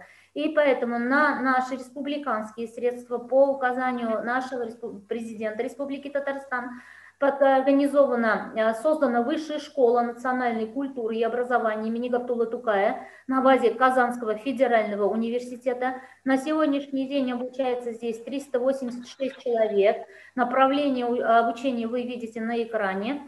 Поступление в КФУ за счет средств бюджета, и при этом студенты получают стипендию в размере 15 тысяч рублей. И, конечно же, заключается договор о целевом обучении с муниципальным образованием после завершения учебы и, безусловно, трудоустройства. Следующий вопрос – это, ну, конечно же, русский язык. Наши показатели, мы уделяем огромное внимание изучению русского языка. У нас огромное количество школ, где организовано обучение на русском, на государственном русском языке. Имеются классы с углубленным изучением русского языка, реализуются программы, и наши результаты ЕГЭ, ОГЭ показывают, что мы на верном пути, и надеемся, мы все-таки оправдаем все наши старания в этом поприще. Следующий вопрос, конечно же, это повышение статуса образовательных организаций с родным языком обучения. И у нас в этом году создана комиссия при президенте Республики Татарстан по вопросам сохранения и развития татарского языка. По инициативе именно данной комиссии были выделены дополнительные средства на грантовые мероприятия. Проведены у нас 3 конкурса на лучшие школы и детские сады. Победители получили грант в размере 500 тысяч рублей, это всего 50 образовательных организаций. И плюс был объявлен грантовый конкурс педагогических работников, которые осуществляют преподавание на родном татарском языке. Буквально на днях мы подвели итоги. и 100 учителей получили грант в объеме 50 тысяч рублей. Это не просто грант, на данные средства они у нас будут разрабатывать проекты, именно интернет-проекты, это может быть презентация, это может быть видеоуроки и так далее, которые будут направлены на, то есть был отбор, всего принимали участие 368 учителей, и мы надеемся, что мы именно благодаря вот этим проектам расширим контент, именно образовательный контент на родном языке в нашем интернет-пространстве. Безусловно, мы проводим конкурсы, это всероссийский конкурс мастер-класса учителей родных языков Тугантель. Почему всероссийский? Потому что принимают участие и соседи наши, представители, и, конечно же, учителя татарского языка и литературы 26 субъектов. И также конкурс отдельно, лучший учитель татарского языка и литературы. Также победители получают денежные поощрения, очень значимый для нас конкурс в этом году. Например, принимали участие учителя не только Республики Татарстан, но и из 13 субъектов Российской Федерации. Следующий момент, ну и, конечно, сеть мероприятий, могу говорить бесконечно, это и международные олимпиады, это слеты, фестивали, конференции, их у нас 46, летние смены, их у нас 9, олимпиады по родным языкам, это отдельный план, отдельная программа, и, коллеги, отдельный можно доклад по нашим мероприятиям. Ну и самая главная наша основа – это наши государственные программы, республиканские программы, сохранение, изучение, развитие государственных языков. Выделяется более 100 миллионов, в этом году 123 миллиона, например, на развитие, сохранение языков. Именно на эти средства мы разрабатываем и учебники, и проводим мероприятия. Ну, конечно же, дополнительно выделили нам средства на переводные учебники, потому что это внепланово. Уже мы разработали новую программу на 23-30 годы. Реализуем ведомственную целевую программу «Русский язык в Республике Татарстан». С 2006 года она у нас реализуется, и уже разработан проект целевой программы на 2021 и 2023 года. И в программах, само собой разумеется, мы учли общественные инициативы и включили такие мероприятия, как Чувашский образовательный форум школьников «Аталан», фестиваль удмуртской культуры «Мударвай», и у нас работает открытый университет, он в интернете, в открытом доступе, любой желающий может получить образование по истории, культуре татарского народа. Только что недавно создали по изучению татарского языка контент, дизайн, медиа, то есть для всех желающих, опять-таки, для всего мира этот контент, он реализуется. Ну и еще 2 программы у нас помимо программ, это совместный план нашего министерства с Министерством культуры по организации проведения месячника, посвященного Международному дню родного языка. Стартует 20 октября и завершаем мы его 21 февраля Международным днем родных языков. И отдельно республиканский план, который реализуется, принимается распоряжением Кабинета министров Республики Татарстан. Это День родного языка 26 апреля, день рождения Габдуллы Тукая, и День русского языка 6 июня, день рождения Александра Сергеевича Пушкина. Это у нас, безусловно, праздники, которые мы проводим вместе дружно.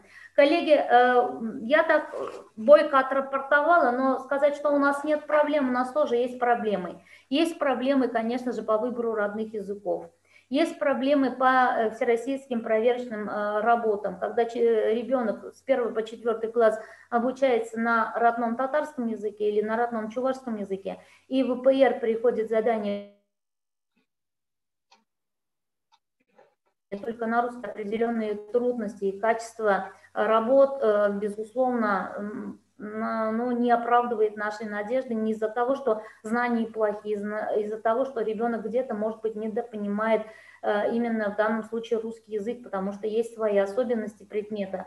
Есть вопросы, конечно же, по государственному татарскому языку. Мы очень надеемся, что в федеральных государственных стандартах государственные языки субъектов, они будут включены в ряд предметов обязательных: родной язык и литература, и государственные языки Мы на это очень надеемся, потому что когда дети не татарской национальности, например, выбирают татарский язык в качестве родного языка, возникает даже такой вот психологический барьер, поэтому мы очень на это надеемся, что будем услышаны и в обновленных выпусках мы это увидим. Есть вопросы, конечно же, по включению переведенных на родной язык учебников в федеральный перечень, потому что это требует дополнительного финансирования, требует дополнительного согласования с издательствами федеральными, потому что без их согласия мы не можем включить эти учебники в федеральный перечень, требуется обязательно согласовать с ними. Вопросов много, и, конечно же, они общие с вами, они общие наши вопросы, наши проблемы, и поэтому я думаю, ну, мы сможем их вместе с вами сообща решить эти вопросы, решить эти наши проблемы. Если будут вопросы, коллеги, я готова ответить. Спасибо, Лилия Марсовна. Я правильно понимаю, вы хотите сейчас покинуть нашу конференцию? Да, к сожалению, у меня в 11 другое мероприятие. Если вы мне разрешите, я бы покинула. Поэтому, коллеги, если есть вопросы... Да, я хочу сказать, что если у кого-то назрели вопросы, пожалуйста, сейчас есть возможность задать. Я думаю, Туяна Царевна не будет возражать, да, если мы немножко займем время. Лилия Марковна. Ага. Уважаемая Лилия Марковна, спасибо вам большое за очень содержательный доклад. Мы тут увидели вашу грантовскую поддержку по развитию родного языка. Положение о проведении конкурса грантов у вас на сайте есть, да? Да, на сайте министерства все положения мы размещаем. Все, спасибо большое. Еще вопрос. Вот сумма грантов нас впечатлила. И такой вопрос. Эти гранты реализуются в рамках той государственной программы? Нет, коллеги, у нас есть гранты в рамках программы, они плановые, а вот в этом году эти гранты, они оказались неплановые. Нам правительство выделило дополнительные средства, и мы их реализовали за очень короткие сроки. Нет, это не из программы, это дополнительные средства, которые вот выделены именно благодаря поддержке нашей комиссии при президенте по их инициативе. А финансовый вес вашей государственной программы по сохранению татарского языка, развитию, сколько составляет? Оно меняется. В этом году 123 миллиона. А контингент населения татарского? Да. Сколько человек вы имеете в виду? Да, численность. Вы меня застали врасплох. Но я знаю, что у нас... Я пытаюсь без программы на одного человека, такой экономический же показатель бывает, да? Сколько денег на одного человека приходится, я хотел высчитать. Нет, коллеги, у нас же программа, она называется «Сохранение государственных языков». Там у нас есть мероприятия и по защите сохранению татарского, и по защите сохранению русского языка, и по чувашского, марийского, мордовского. То есть я не могу сказать, что это программа. По сохранению татарского языка... Тогда я на все население Татарстана поделю эту сумму. Да, а по сохранению татарского языка у нас есть отдельная программа. Программа называется «Сохранение идентичности татарского народа». Там около 100 миллионов, но там уже не только Татарстан, там уже и регионы. Там, то есть регионам, где проживают представители вашего народа, вы тоже помогаете. Да, я знаю, что учебники в Иркутскую область отправляете, в нашу республику. В этом году, например, да, мы закупили учебники татарского языка для субъектов по их заявкам на 7 миллионов. Это более 15 тысяч учебников с 1 по 9 класс.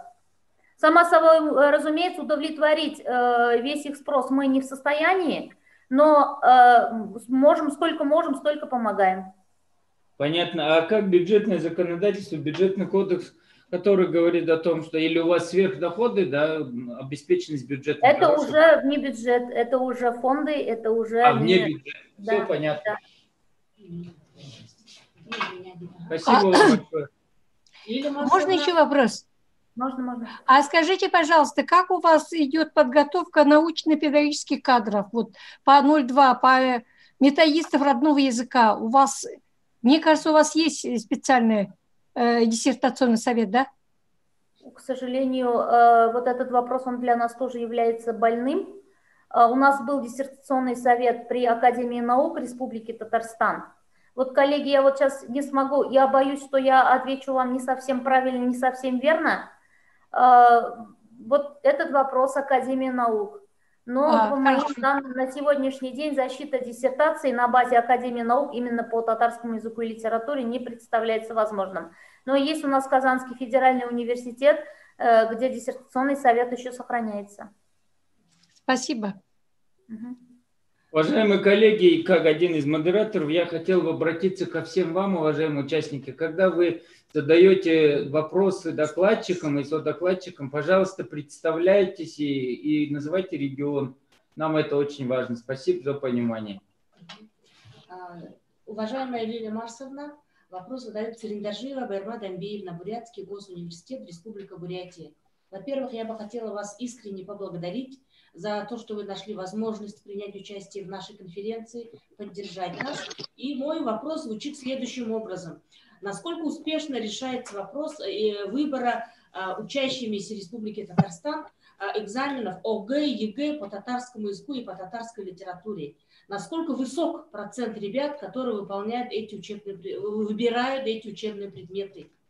Ой, к сожалению, я вот прямо сейчас сходу ответить вам, у меня стол рабочий передо мной. В этом году ОГЭ же отменили, у нас наблюдался значительный рост количества, в этом году более, вот я 12 тысяч ребят изъявили желание сдать ОГЭ именно по татарскому языку, по татарской литературе. Так-то мы создаем условия сдачи ОГЭ по 8 предметам на татарском языке, имеется в виду ОГЭ уже по обучению на родном языке.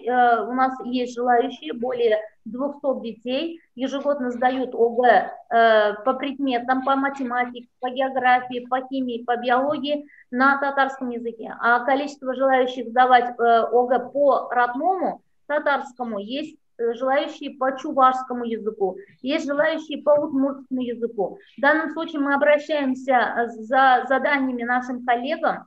А что касается по татарскому языку и литературе, задания у нас разрабатываются в Республиканском центре мониторинга качества образования РЦМКО, разрабатываются за закрытыми дверями, под камерой. То есть эта работа у нас налажена, она сформирована, и уже теперь мы выложили новые демоверсии, как по ОГЭ, так и по ЕРТ. Ежегодно сдают ЕРТ более 20 детей.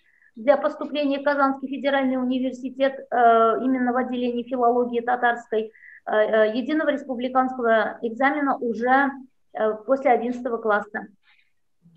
Спасибо, Лилия Марсовна. Лилия Марсовна, если позволите, еще один вопрос. Вот прозвучала цифра, 386 человек обучаются у вас по статье «Подготовка национальных педагогических кадров». Это будущие учителя всех предметов, разных предметов на татарском языке, да? Вот, да, совершенно верно. В чем? Они учатся на бюджетных местах, выделяемых из федерального бюджета? Или нет, это оплачивается? Это республиканский, коллеги, это республиканский бюджет. Это исключительно республиканский бюджет. 386 человек. Да. И в вузах есть возможность готовить эти кадры. Мы это согласовали уже непосредственно с Министерством науки, и они нам дали ответ. Вот в пределах выделяемых федералами средств мы должны выполнять государственные задания, то есть количество человек, которые нам устанавливает Министерство науки. А что касается дополнительной нагрузки, если это средства бюджета республики, они нам это согласовали, и возможности такие у Казанского федерального университета, безусловно, они имеются. Спасибо. Еще вопросы, коллеги, если есть? Уважаемые коллеги, просто по диссертации вопрос задавала. Это Оксана Николаевна Пустогачева, Институт языкознания Российской академии наук, город Москва. Ага, Пустогачева. Спасибо вам большое. Спасибо. Спасибо большое, Лилия Марсовна, еще раз. Коллеги, всем желаю плодотворной работы и надеюсь на совместную нашу работу в дальнейшем именно по На этом попытаемся. Мы очень благодарны вам, что вы также активно занимаетесь вопросами обучения и изучения на родных языках. Выражаем благодарность от всей республики. У нас есть определенные предложения по дальнейшему сотрудничеству вот между регионами, и мы думаем, что именно Татарстан мог бы стать локомотивом вот в этом движении. И очень надеемся на ваше, вот, как бы, на наше с вами сотрудничество. Спасибо. Принято, коллеги. Мы всегда рады, мы всегда готовы вас принять, готовы сами приехать к вам, но после уже всех этих ограничительных мер. Спасибо еще раз. До свидания. Этнопсихологические аспекты обучения родным языкам. Так называется доклад, который представит нам доктор психологических наук, профессор кафедры психологии и развития личности Московского педагогического государственного университета, ведущий аналитик Центра развития образования Российской академии образования, член, ответственный секретарь экспертного совета по воспитанию при Комитете по образованию и науке Государственной Думы Федерального собрания Российской Федерации Туяна Цыреновна Дугарова. Туяна Цыреновна, Таня Шагнажвайнапте, пожалуйста. Сэмбэна хундытыны худут. Слышите меня? Я хочу прежде всего поблагодарить организаторов конференции, и я уверена, что вы пригласили меня именно на пленарное заседание не случайно, осознавая важность психологии, роли психологии сегодня именно в обучении родным языкам. Уважаемые коллеги, вы знаете, что сегодня психология отводится огромная роль в бизнесе, в экономике, в рекламе, именно для того, чтобы прицельно попасть в сферу потребностей личностей. И, конечно, родные языки, являясь актуальной проблемой, как для нашей республики, так и для других народов Республики Российской Федерации, конечно, психологии, методики обучения должно уделяться очень важное внимание. Вы все прекрасно слышите, да, меня? Да. Хорошо. Да, слышно. Да. Сегодня стратегическими задачами российского общества является конструирование и укрепление общей российской идентичности, гармоничное взаимодействие с другими видами идентичности. И, конечно, проблема должна решаться сбалансированно, именно по пути развития этнокультурной, региональной, государственных идентичностей. И при таком подходе формирование и развитие этнической идентичности, этнического самосознания, как составляющей общей российской идентичности, является основным индикатором эффективности государственной этнонациональной политики по сохранению культурного многообразия народов России. Уважаемые коллеги, да? У нас мы на экране видим ваш рабочий стол. И да все ваши файлы видны. Да вы что? Демонстрацию экрана отрегулируйте, пожалуйста. А я запустила. А я включила. Что нет? У нас не видим. Презентацию и совместное использование. Да, было. Еще раз попробуйте. Еще раз, может быть. Ну, я буду говорить, так попробую говорить, чтобы время не терять. Ключевыми словами моего доклада будут: запустили демонстрацию, у меня тут есть запуск. Что не так? Здесь что-то, движение появилось на экране. Сейчас как? Нет. Сейчас вот по-прежнему ваш рабочий стол видим. А мне написано, что запущен. Вы запустили демонстрацию экрана. Ничего не видно. Остановите. Вы находите у себя, заходите в браузер, находите свою папочку, где лежит. Сейчас мы попробуем. Меня слышно, нет? Ага. Мы вас тоже видим. Я слышу, я вижу вас. Ага. Вы видите презентацию? Сейчас как? Я заново запустила. Не надо, Татьяна Цыреновна, мы сейчас включим. Вы теперь видите? Это мы запустили. Вы видите? Да, все видно. Угу. Все нормально, да? Вы говорите, пожалуйста, демонстрацию экрана Презентацию вашу включили мы отсюда, поэтому, когда будете менять слайды, говорите нам, пожалуйста. Хорошо. Итак, значит, мой доклад, я считаю, актуален, как никогда. Именно когда сегодня обостренно мы воспринимаем, что родные языки становятся недостаточно мотивированными для современных людей, и является именно сохранение развития языков, сохранение развития этнокультурной идентичности является стратегической задачей российского общества. И ключевыми словами моего доклада, еще раз хочу сказать, являются следующие слова: развитие идентичности, развитие условий развития идентичности и развитие мотивации. Следующий, пожалуйста. Следующий слайд. И я сказала уже, да, что психология, да, достаточно здесь остановитесь. Сегодня важно обратить внимание на психологию. Как показывает мой опыт работы федеральным экспертом именно по проектам обучения родным языкам, проблема методики обучения родным языкам, проблема учета психологических особенностей, проблема учета возрастно-психологических особенностей остается нерешенной, нужно это признать. Вы знаете, да, уважаемые коллеги, что сегодня базовым навыком современного человека является кросс-культурность. Что такое кросс-культурность?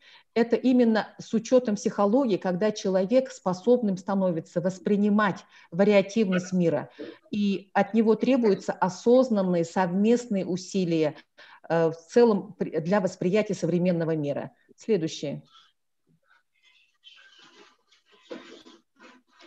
слайд, пожалуйста. И вот этнопсихологические условия, определяющие успешность обучения родным языкам. Конечно, прежде всего, первое – это предметный мир. В процессе обучения родным языкам развивающее школьное пространство подразумевает различные этнокультурные пространства. Это создание игровых пространств, учебных пространств, пространства конструирования, это воссоздание разных предметов, символических предметов, предметов этноса.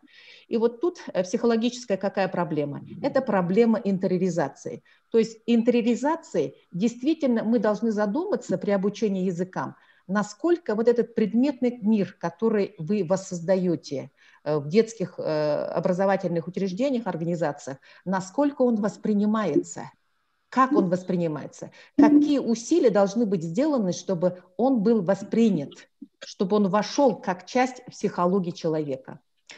Следующий слайд. Следующий, да? Это природная реальность. Природная реальность, здесь мы понимаем, это есть условия. Обратите внимание, это условия, которые определяют успешность обучения родным языкам. Природный мир – это формирование ценностного отношения к природному миру. Ценностное отношение к природному миру – это, например, развитие идентификации с тем ландшафтом, в условиях которых он вырос, создание ценностного отношения к той степи, к родной степи, к тем горам, где он, где он вырос, да, к озеру Байкал вот в наших условиях. Именно природным объектом человек должен понять себя и идентифицировать себя. Это есть условия, определяющие успешность обучения. Вы знаете, есть такая практика созерцания, да, уроки созерцания, когда мы можем именно пассивно наблюдать, когда уроки у нас и бурятского языка, уроки родных языков, они могут ведь проходить не только в классной аудитории, и в условиях природного мира. И тут мы должны именно организовывать такие уроки, когда человек, идентифицируя себя с природой, ощущает себя эмоционально комфортно, ощущает себя благоприятно в условиях, именно позитивно, в условиях этой природной среды. Следующий слайд, пожалуйста.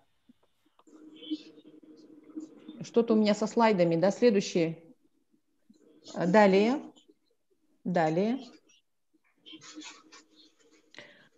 Значит, я перечислила предметный мир, природный мир – это условие. Именно интериоризирована должна быть эта природная реальность. Обратите внимание. А вот как интериоризировать? Об этом должны задуматься методисты. Так, следующее. какими упражнениями, какими задачами это можно активизировать процесс формирования ценностного отношения к предметам своего этноса, природе.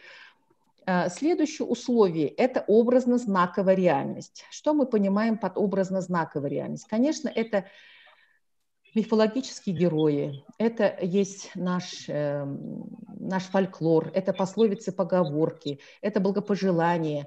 И очень важно здесь тоже, чтобы мы формировали эмоциональные отношения, чтобы мы формировали ценностные отношения, чтобы была именно интериоризация. То есть каждый урок, каждая минута нашего урока, она должна быть направлена на то, чтобы мы понимали, насколько идет процесс интериоризации, то есть внутреннего присвоения тех знаков, о которых вы ведете речь. Это не только песня, которая прозвучала, а именно как она прозвучала, как эмоционально отозвалась, как человек понял эту песню. Далее. Следующее. Следующее – это есть социально-нормативное пространство. Другими словами, что есть социально-нормативное пространство? Это восприятие правил, норм, традиций. И ученые говорят, что именно этнопедагогизация, этнопсихологизация образовательного процесса – это есть концентрация на этнокультурных традициях. Это формирование ценностного отношения к семье, к традициям семьи, к природе, предметному миру, образно-знаковым, социально-нормативным реалиям. И это должно быть интериоризировано. Все вокруг воссоздано. А каким образом, чтобы мы нашли дорогу? Методически мы нашли дорогу к сердцу ученика, к человеку, который осваивает родной язык. Далее. Следующая презентация. И вот мы обратили внимание, да, на условия развития этнического самосознания и, собственно, этническое самосознание. Почему сегодня это важно, я обратила внимание в самом начале нашей лекции, моего выступления. Сегодня, вы знаете, реализуется федеральный закон в части воспитания обучающихся, и развитие этнического самосознания – это показатель, индикатор того, как в целом идет процесс развития личности. Роль этнического самосознания настолько велика, я всегда говорю, что человек с развитым этническим самосознанием – это есть человек, который чувствует свою укорененность, человек, который чувствует свою уверенность. Это есть одна из ипостасей личности. И вот когда человек задается вопросом, независимо от возраста, в дошкольном возрасте задает вопрос «Кто я?», в подростковом возрасте задает вопрос, в молодом, зрелом возрасте задает вопрос. И один из тех ответов, который дает уверенность человеку, дает силу человеку, это есть ответ «Я представитель своего этноса». Что есть этническое самосознание? Мы понимаем как совокупность звеньев самосознания. Обратите внимание, да, уважаемые педагоги, вот о каких звеньях идет речь. Следующий слайд, пожалуйста. То есть как мы можем формировать этническое самосознание? Конечно, это есть формирование ценностного отношения имени к своему прошлому, к своей генеалогии, генеалогическому роду, чтобы человек понимал, осознавал свое имя и при этом эмоционально, положительно относился к своему имени. И еще, уважаемые коллеги, обратите внимание, вот при обучении родным языкам нужно обязательно обращать внимание на такую значимую проблему, как формирование телесной идентификации. Есть проблема, нужно признать, как психологи, я могу говорить, что иногда этнические признаки, антропологические признаки, нужно говорить, ну, особенности внешности, например, особенности фигуры, особенности лица, иногда вызывают у детей, и не только у детей, у взрослых людей какие-то вопросы. Так вот, очень важно формировать такое ценностное отношение, формировать эталоны этнической красоты. И это может быть именно на уроках родных языков. Следующее звено самосознания, которое мы должны формировать на наших уроках, это формирование притязания на признание. Что человек способен, что человек может, как представитель рода, этноса, нации, это очень важно. Далее, это формирование такого звена самосознания, как представитель своего, как мужчина, как женщина, формирование ценностей. Вот, например, вот при обучении родным бурятскому языку, да, есть эталон у нас прописанный, кто есть настоящая женщина, кто есть настоящий мужчина. Об этом нужно говорить. Да, сегодня такое время глобализации, конечно, идет нивелирование половых каких-то признаков, каких-то ценностей, связанных с гендером. Но мы должны понимать, что какие-то эталоны, мы должны об этом говорить, что вот психологические качества, психологические признаки мужчины и женщины человек должен знать.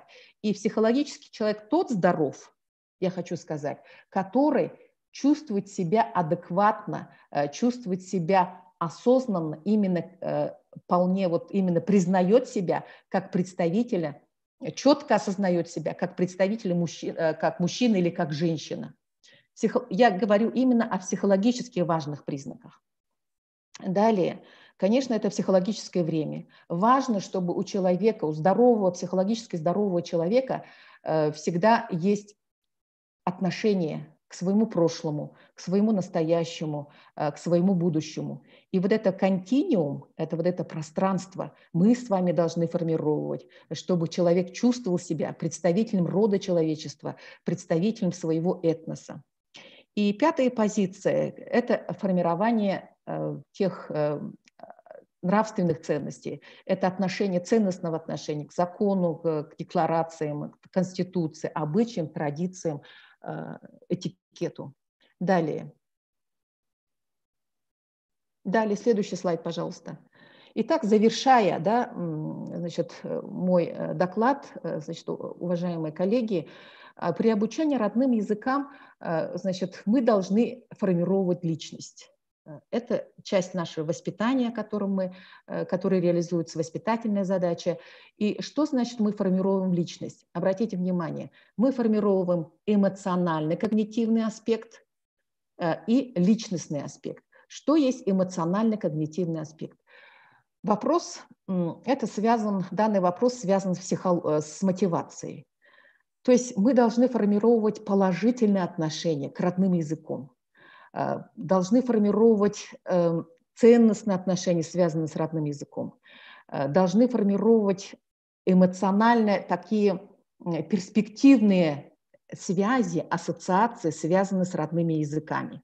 То есть сама личность педагога, она должна иллюстрировать, она должна отражать такое положительное впечатление, должны быть носителями эмоционально положительных ценностей для тех, кто изучает родные языки.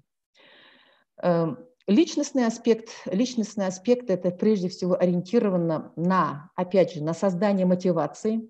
Мы мотивируем не только внешними, да, условиями. Внешние условия – это воссоздание среды, вот предметной среды я обращала внимание. Это обучение в тех аутентичных условиях природы, в которых и обращать на это внимание, чтобы шла интериоризация, вот спрашивать, именно получать обратную связь, как себя чувствует человек именно, отражая или ощущая, вот именно изучая эти стихи, слушая эту песню, изучая именно тот или иной, на той или иной части урока. Очень важно обращать внимание на мотивацию, внутренняя мотивация. Да, конечно, есть и законы, есть и внешне очень много различных создается, и родители заставляют обучаться родным языкам, и какие-то есть другие много внешних факторов. Но мы должны говорить о создании внутренней мотивации. А как мы можем нести внутреннюю мотивацию? Только тогда, когда мы сами, как педагоги, тогда как мы сами можем действительно быть уверены внутренне о том, что да, я знаю свой язык, и я горжусь этим, и я умею быть успешным, и я могу быть именно прекрасным или, скажем так, действительно успешным в развитии своем профессиональной деятельности и в личностной деятельности. В целом мы должны нести внутреннюю мотивацию. Ну, система аттитюдов – это есть система ценностей, о том, что мы, обучая родные языки, они должны ассоциироваться с современными аттитюдами, современными, конечно, вот, как правило, да, традиционно бурятский язык или татарский язык мы говорим, или тувинские языки мы говорим, конечно, они идут от древности, связанные историей, традициями предков, но обучая наших детей, обязательно мы должны нести какие-то современные. Это должно быть обучение на современных, применением современных методов, чтобы заинтересовывать, чтобы действительно понимание было, что это нужно, это важно сейчас, это и в целом психологически это здоровое такое отношение, когда я знаю языки. Так, следующий слайд. Ну и вот завершая, да, понятно, что вы и предыдущие спикеры говорили о том, что вот реализация языковой политики сегодня прикладывается и для успешности достаточно много делается. И мы еще раз говорим, что для модернизации этноязыкового образования и политики идентичности необходимо совершенствование научно-методического сопровождения процесса обучения родным языком. Для меня вот это важно очень, именно как научно-методическое содержание, сопровождение. Инициирование социальной ответственности самих народов, каждой личности. Я уверена, что сегодня вот мы собрались здесь, и организаторы подчеркивали, что здесь очень разные аудитории, и теоретики, и практики. Каждый должен осознать, внутренне мотивированный быть и понимать, что именно от меня зависит, как будет идти процесс реализации языковой политики. В моей семье конкретной, именно как на моей кафедре, в моей школе, в моем классе, это должно быть такое содержательное отношение, не только формальное отношение. К сожалению, это бывает формальное такое отношение. И хочу сказать, обратить внимание, коллеги, вот мы недавно с коллегами, известный эксперт, вот Баргаяков Сергей Александрович участвовал, мы написали статью «Сохранение и развитие языков народов России. Проблемы и перспективы». Вот буквально на днях вышла эта статья, будет интересно, может быть, вы найдете для себя какие-то идеи, мысли.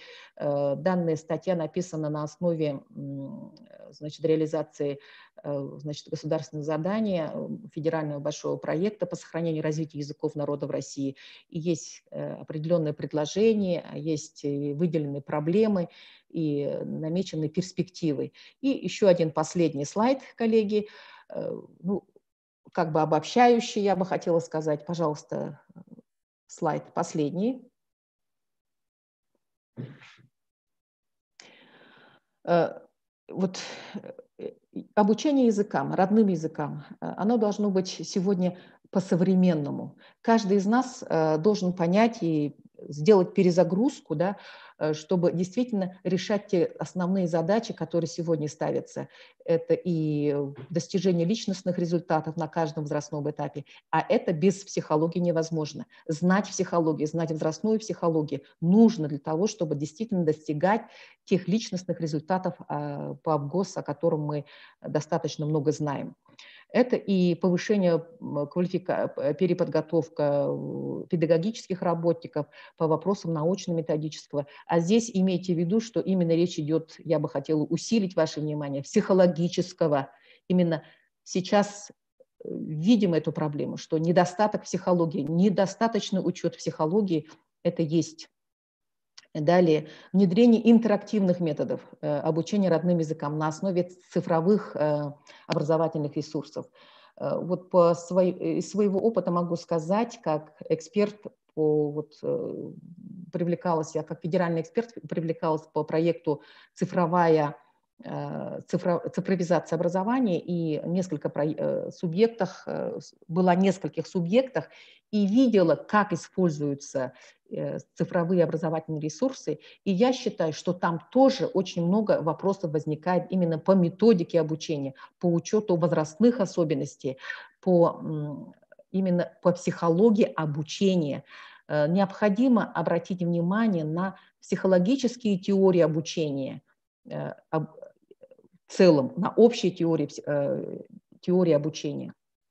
И, конечно, вот мы услышали Лилию Марсовну, как в Татарстане функционируют электронные образовательные ресурсы. Я думаю, в каждом регионе есть. Вот я по республике Тува хорошо знаю, тоже очень много есть различных интересных образовательных ресурсов. Ну, я думаю, это нужно и нужно совершенствовать каждым днем. Если раньше мы получали дипломы, могли спокойно быть и 5 лет, могли и 3 года быть, сегодня, конечно, мы должны обновлять свои знания буквально каждые 10 дней, если не каждый день. И электронные образовательные ресурсы, они точно так же обновляются, и мы должны повышать свой уровень и умело использовать все электронные образовательные ресурсы. Разработка системы дистанционного обучения родным языкам – это тоже наше будущее сегодня, тем более мы убедились, что это все работает, и все это востребовано, и все хотят этого. Ну что, я благодарю вас за внимание, уважаемые коллеги, за приглашение, и я буду рада в следующий раз точно так же принять участие. Спасибо.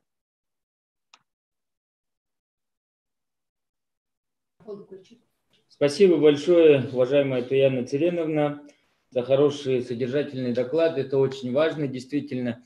Та проблема, о которой мы все говорим, в частности в Республике Бурятия, я сегодня об этом тоже говорила, слабая мотивация к изучению бурятского языка и так далее. Те исследования, которые вы проводите, о которых сейчас нам рассказали, действительно помогают и помогут, наверное, найти ключи каждому человеку, чтобы он был мотивирован и родной язык представлял для него какой-то интерес. Спасибо вам большое. Спасибо. К сожалению, следующий наш докладчик, госпожа Нуждина Светлана Анатольевна, исполнительный директор Фонда сохранения и изучения родных языков народов Российской Федерации, отбыла в командировку.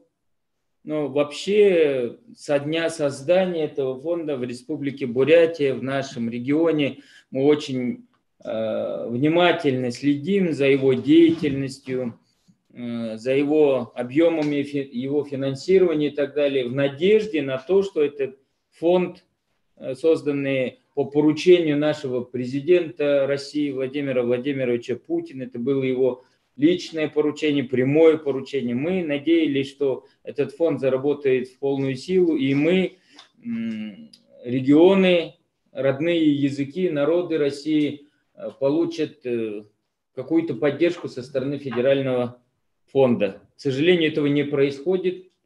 Второй год фонд раскачивается, я не знаю, и финансирование, видимо, мизерное, но нам хотелось бы все-таки, мы очень надеялись, что во время пленарного заседания услышим все-таки информацию о работе фонда сохранения и изучения родных языков, услышим принципы, методику работы этого фонда, по какой методике, почему ежегодно только один раз в августе проходят эти, например, конкурсы, почему такие сжатые сроки, почему такая закрытость информационная и так далее, и так далее. Вопросов к этому фонду в регионах, я думаю, не только в Республике Бурятия, не только у нас накопилось достаточно много. Отвечает ли этот фонд тем целям и задачам, которые ставятся перед ним? Кто из них, кто у нас там работает, какие специалисты, какие уважаемые наши педагоги, методисты, филологи, языковеды, литературоведы там представлены.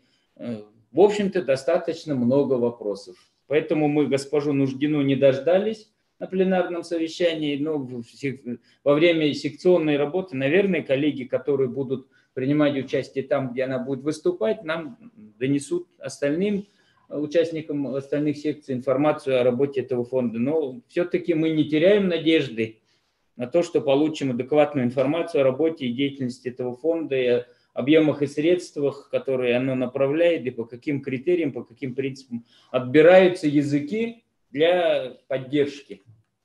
А сейчас я хотел бы предоставить слово Гармаханде Цыбекжаповне Гунжитовой, кандидату политических наук, директору Высшей школы бурятского языка и литературы Бурятского государственного университета имени Даржи Банзарова. Она нам расскажет о преподавании бурятского языка и литературы в современных условиях, проблемы и пути решения. Пожалуйста, Гармахан Цыбекжаповна, вам слово. Спасибо. Еще раз добрый день, уважаемые коллеги. Динамичные изменения в социально-экономическом, демографическом, этнокультурном и этноязыковом развитии, которые произошли в конце 20-го и начале 21 века, оказали и оказывают значительное влияние на состояние и развитие родных языков народов Российской Федерации. Как показывают исследования последних лет, сегодня все процессы этноязыкового развития приняли очень интенсивный характер. При этом не всегда эти изменения происходят в благоприятную для языков и культур сторону. В своем докладе мы хотели бы остановиться на тех проблемах, которые, на наш взгляд, являются актуальными для системы преподавания родных языков. Мы рассмотрим их на примере преподавания бурятского языка и литературы, но полагаем, что эти проблемы универсальны и характерны для большинства родных языков России. При этом мы постараемся не только обозначить эти проблемы, но и предложить свое видение того, как эти проблемы можно было бы решить. Так, одной из проблем в сфере преподавания бурятского языка и литературы, которая становится все более острой, является проблема разного уровня владения языком учащимися. Уровень владения сегодня имеет градацию от нулевого до свободного владения родным языком. Проведенные в последние 3-4 года социологические исследования, которые упоминал в своем докладе Баир Дашиевич, показали, что чем младше дети, тем хуже они владеют бурятским языком. Безусловно, это очень тревожные тенденции. Здесь мы не будем вдаваться в детали того, каковы причины, факторы, условия, приведшие к такому положению дел. А попробуем высказать свои мысли относительно того, что нам делать в такой ситуации. Ответ на этот вызов, а это, безусловно, вызов, нам видится в том, чтобы разработать и внедрить систему разноуровневого обучения родному языку, в нашем случае бурятскому. На сегодняшний день у нас в республике реализуется 2 программы обучения бурятскому языку. Бурятский язык как родной, нацеленный на обучение детей, свободно владеющих родным языком, и бурятский язык как государственный, который предназначен для обучения детей, не владеющих языком, в том числе представителей небурятской национальности. При этом первая программа реализуется в обязательной части образовательной программы, а вторая в вариативной. Изменения, произошедшие в законе об образовании, согласно которым установлено право свободного выбора родного языка в качестве предмета изучения, фактически исключает возможность реализации программы «Бурятский язык как государственный», а также реальное положение дел с владением родным языком у подрастающего поколения диктует нам необходимость введения градаций по уровням внутри примерной программы по дисциплине «Родной язык» и выделения в ней как минимум 3 уровней. Разработка такой дифференцированной примерной программы, соответственно, повлечет за собой необходимость разработки 3 линеек УМК по языку и по литературе. Это, в свою очередь, вытащит на поверхность следующий уровень проблем, связанных с экспертизой, утверждением этих программ, соответствующих им линеек УМК и включением их в федеральный перечень. На сегодня процедуры эти достаточно сложные и дорогостоящие.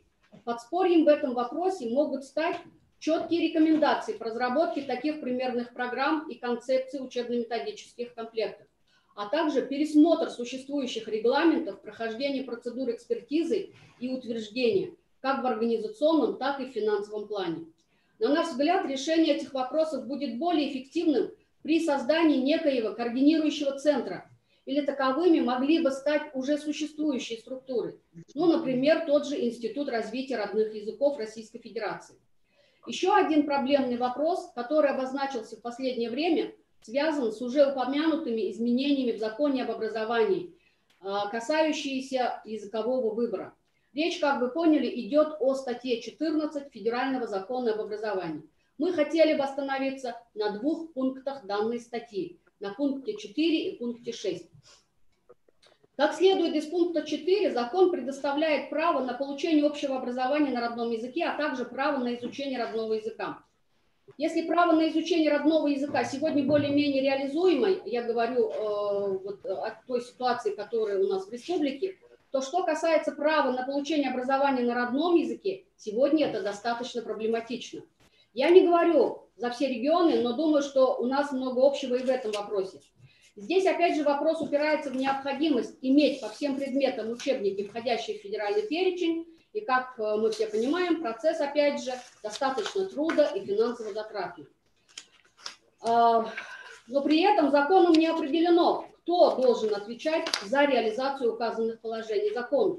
Если это право предоставлено федеральным законом, то федеральные органы власти, как нам кажется, должны совместно с органами власти регионов решать этот вопрос.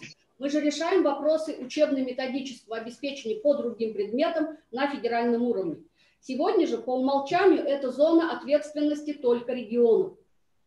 А многие регионы объективно не могут в полной мере обеспечить возможность реализации этих положений.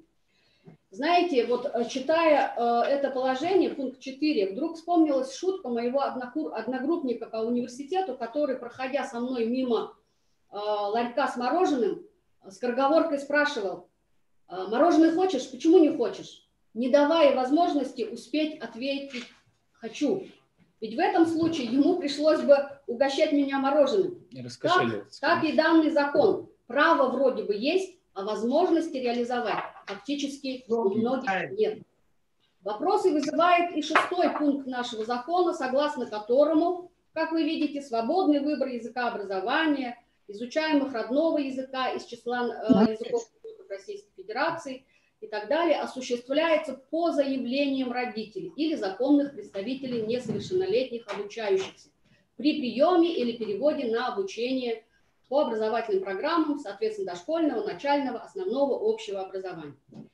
Какой проблемный вопрос отсюда выходит? Возникает такой вопрос: когда может быть сделан или должен осуществляться акт выбора? Сегодня ситуация такова, что этот выбор родители и законные представители могут сделать фактически в любое время.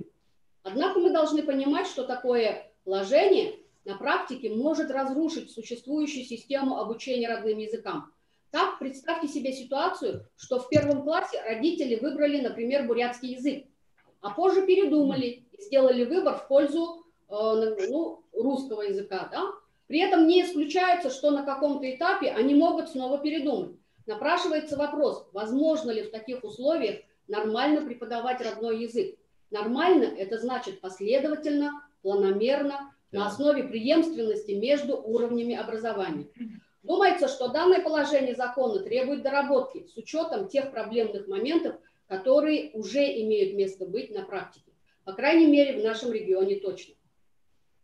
Понятно, что право выбора напрямую связано с вопросом мотивации как учащихся, так и их родителей. Туяна Цыреновна об этом представила очень интересный доклад. Выбор, конечно, делают родители, но с учетом мнений и желаний своих детей. Однако не стоит забывать, что сами дети в школьном возрасте объективно не способны еще осознавать важность и необходимость изучения родного языка. Из своего опыта могу сказать, что многие мои родители, которые в свое время, а мы учились еще в советской школе, делавшие выбор не изучать родной язык, сейчас, уже в зрелом возрасте, очень сожалеют о том, что когда-то сами себе отказали в возможности полноценно освоить свой родной язык. Конечно, есть регионы, для которых этот вопрос не вызывает проблем, где родители, не задумываясь, выбирают свой родной язык. Наряду с этим есть регионы, где не всегда выбор делается в пользу именно родного языка. К сожалению, к таковым относится и наша республика. Факторов здесь, конечно, много, но один из них – очень прагматичный подход к выбору. Для всех предстоит ЕГЭ по русскому языку, поэтому понятно, что чем ближе к выпускному классу, тем более предпочтительнее русский язык и лишние часы для изучения этого предмета. Мы должны понимать, что основной мотив выбора зачастую основан на учете сегодняшних потребностей, без учета долгосрочной перспективы. Между тем, вопрос сохранения и развития языков и культур народов Российской Федерации во всех стратегических документах обозначен как стратегическая государственная задача.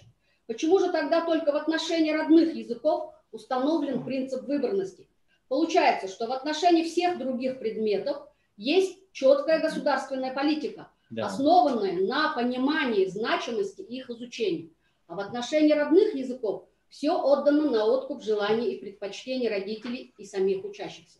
Думается, что если бы такое же право выбора предоставлялось и по другим предметам, ситуация была бы схожей.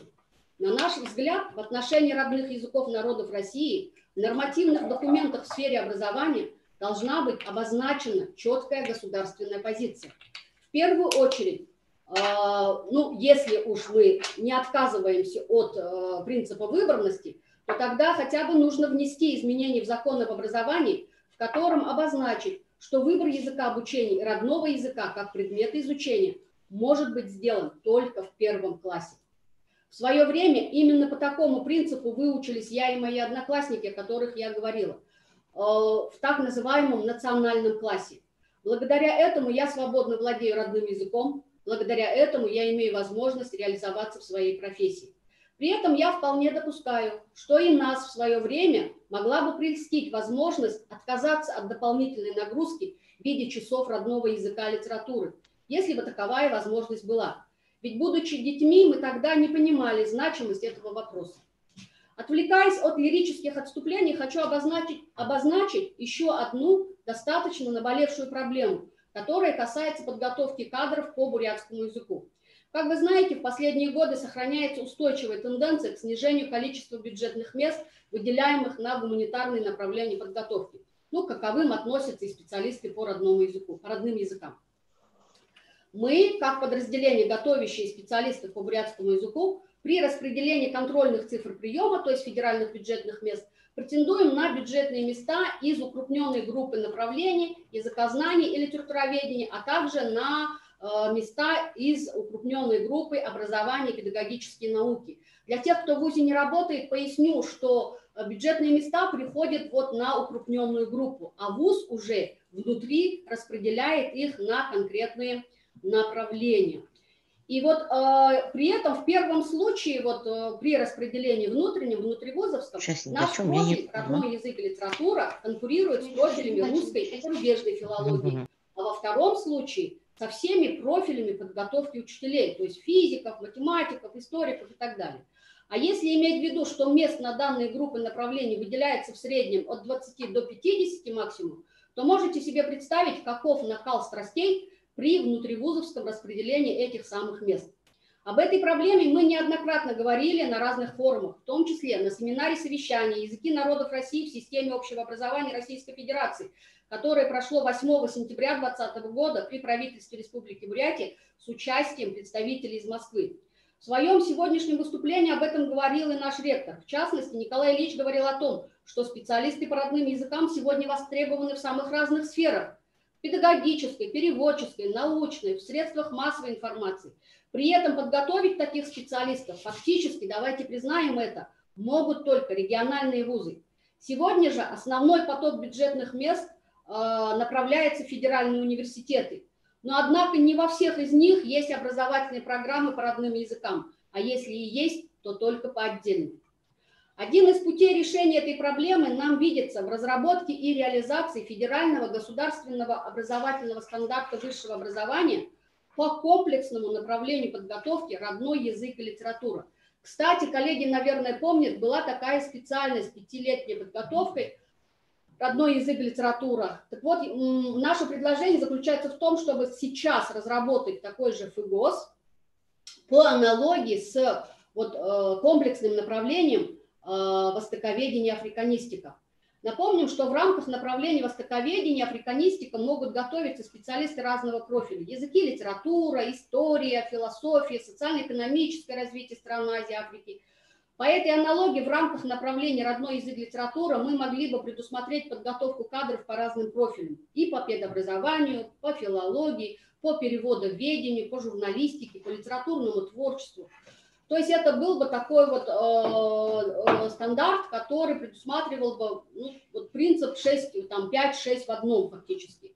По аналогии с тем же востоковедением и африканистикой было бы целесообразным выделить это направление в отдельную укрупненную группу специальностей и направлений и создать соответствующее федеральное учебно-методическое объединение по родным языкам, то есть ФУМО так называемое.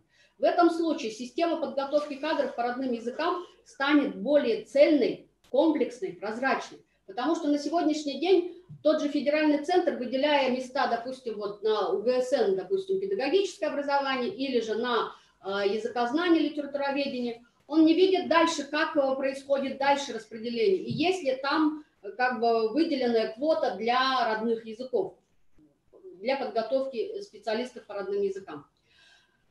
Отметим, что, что касается востоковедения и африканистика, на сегодняшний день это отдельная УГСН. И места приходят отдельно именно на эти направления. Они уже внутри определяют, по каким профилям будут готовить специалистов.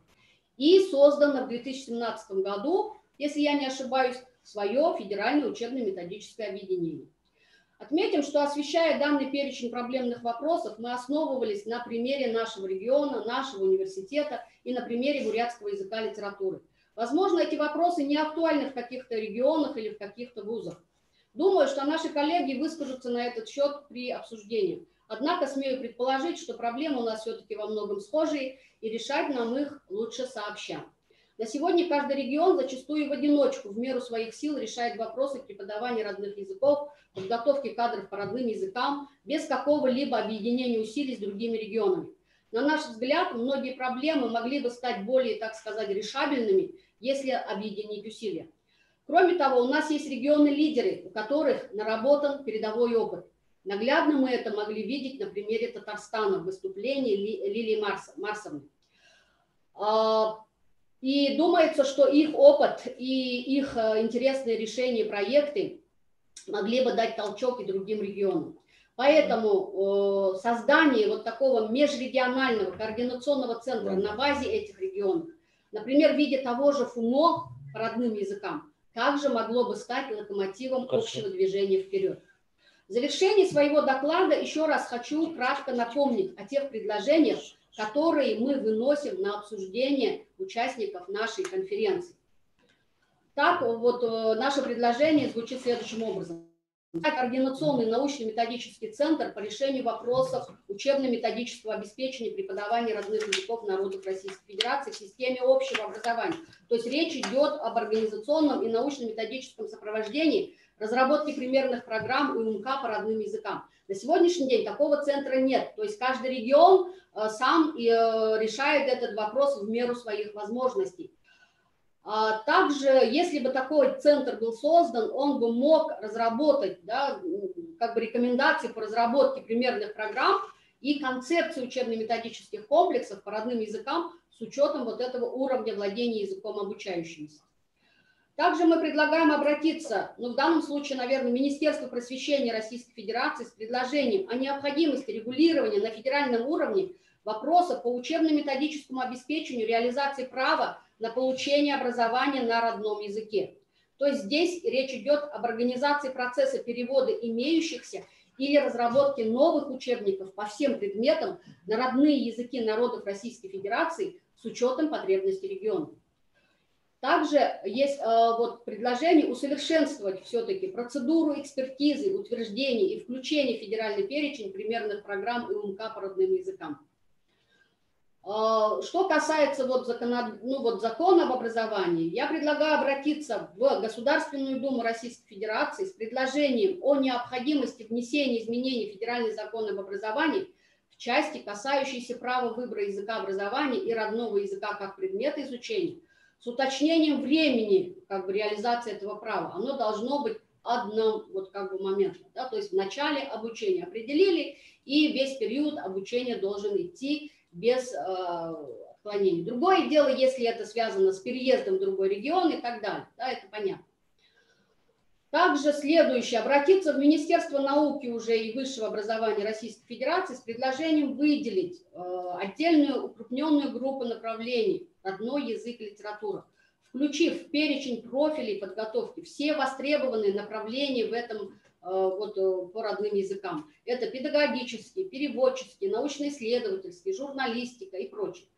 Создать на базе одного из региональных вузов, соответственно, если есть отдельный УГСН, соответствующее федеральное учебно-методическое объединение по родным языкам с включением в него всех вузов, осуществляющих подготовку кадров по родным языкам. Что сегодня имеет как раз востоковедение. Все востоковедные центры России объединены в ФУМО по востоковедению. В данном случае хочу сказать, почему, допустим, на федеральном уровне осознали важность востоковеденного направления. При этом нужно понимать, что востоковедение – это все-таки ориентация вовне. Это специалисты, которые работают вовне и которые, да, продвигают, конечно, интересы российского государства за его пределами, да, в восточном направлении. Но почему мы не должны столько же внимания уделить тем, кто работает на интересы государства внутри самого государства? Потому что, как показывает статистика, наши выпускники, специалисты по родным языкам, в большинстве случаев остаются у себя в регионах.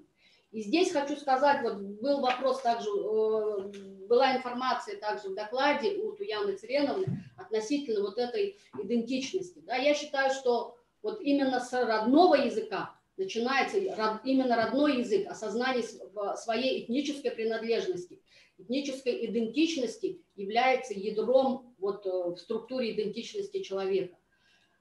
И поэтому это вот своего рода, вот как, помните, в детстве, да, была у меня игрушка неваляшка, и мне было очень интересно, почему же она не падает. Я ее долго держала, уронив на бок, она все равно поднималась. Так вот, эффект такой неваляшки для человека, гражданина Российской Федерации, может дать именно вот это вот этническое самосознание, которое формируется через изучение, прежде всего, родного языка и литературы, о которой говорила еще Лариса Ивановна. И также, соответственно, раз мы уже завели речь об отдельной УГСН, разработать, соответственно, федеральный государственный образовательный стандарт по комплексному направлению родной язык и литература. Спасибо за внимание. Благодарю вас от имени организаторов, уважаемая Гармаханда Цивикжаповна, уважаемые участники пленарного заседания нашей Всероссийской научно-практической конференции «Актуальные проблемы преподавания родных языков и литератур народов России». Я вам должен доложить по итогам работы нашего пленарного заседания. В работе нашей конференции принимают участие представители 19 регионов Российской Федерации, а также представители Китайской Народной Республики, Украины, Монголии, Германии. 19 регионов, которые представлены на нашей конференции, уважаемые участники, это Республика Саха-Якутия, ну, разумеется, Республика Бурятия, Республика Саха-Якутия, Республика Башкортостан, Республика Татарстан, Забайкальский край, Иркутская область, Республика Северная Осетия-Алания, Республика Карачаево-Черкесская республика, город Москва, Республика Коми, Удмуртская республика, Томская область, Республика Хакасия, Республика Башкортостан, я уже говорил, Амурская область, Республика Калмыкия, Республика Тыва, наши соседи, Ставропольский край и Великий Новгород, Новгородская область. На этом, уважаемые участники, доклады мы заслушали. К сожалению, не получилось по фонду заслушать. Есть ли у вас вопросы к нашим докладчикам? У нас время работы 18 часов по улан-удэнскому времени. Пожалуйста, если есть вопросы, задавайте. Возможно задать вопрос? Представьтесь, пожалуйста. Я Алевтина Сабдуровна Шалы, Республика Тыва, представляю. Очень приятно было заслушать пленарные доклады, затрагивающие именно такие острые вопросы изучения и обучения родному языку в нашей Российской Федерации. Не слышно, да? Слышно. Не слышно, да? Особенно хочу поблагодарить организаторов данной конференции. Действительно, настало время поднять на государственный уровень законного изучения и получения образования на родном языке. По поводу доклада Гармаханда Цивикжановны хотела бы задать вопрос. Вот вы там в Государственную Думу, в общем-то, задаете вопрос, да, по поводу разработки какого-то, в общем-то, законного акта изучения родных языков. А почему упускается обучение на родном языке? получение образования на родном языке.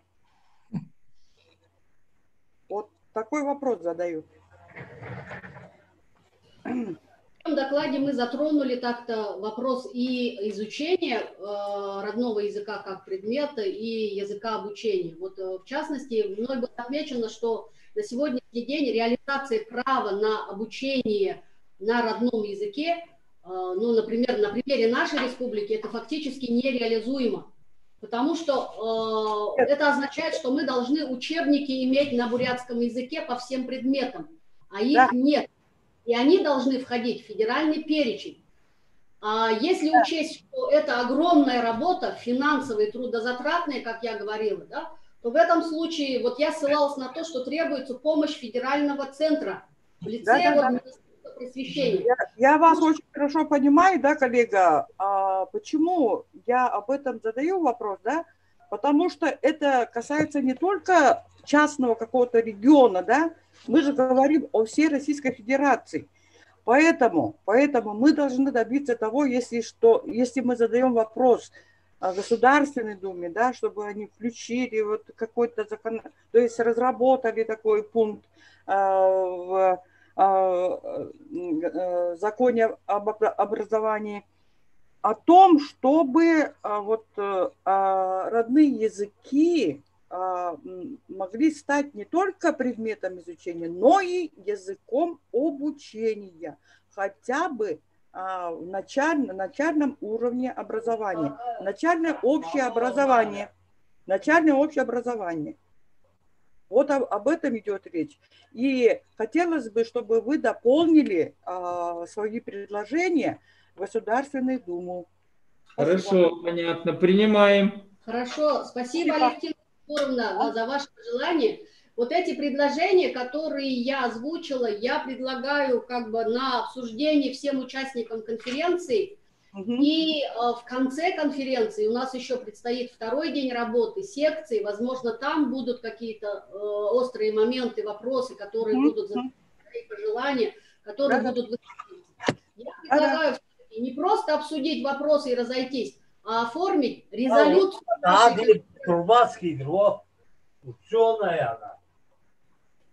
Спасибо большое. И вот проект резолюции мы к концу второго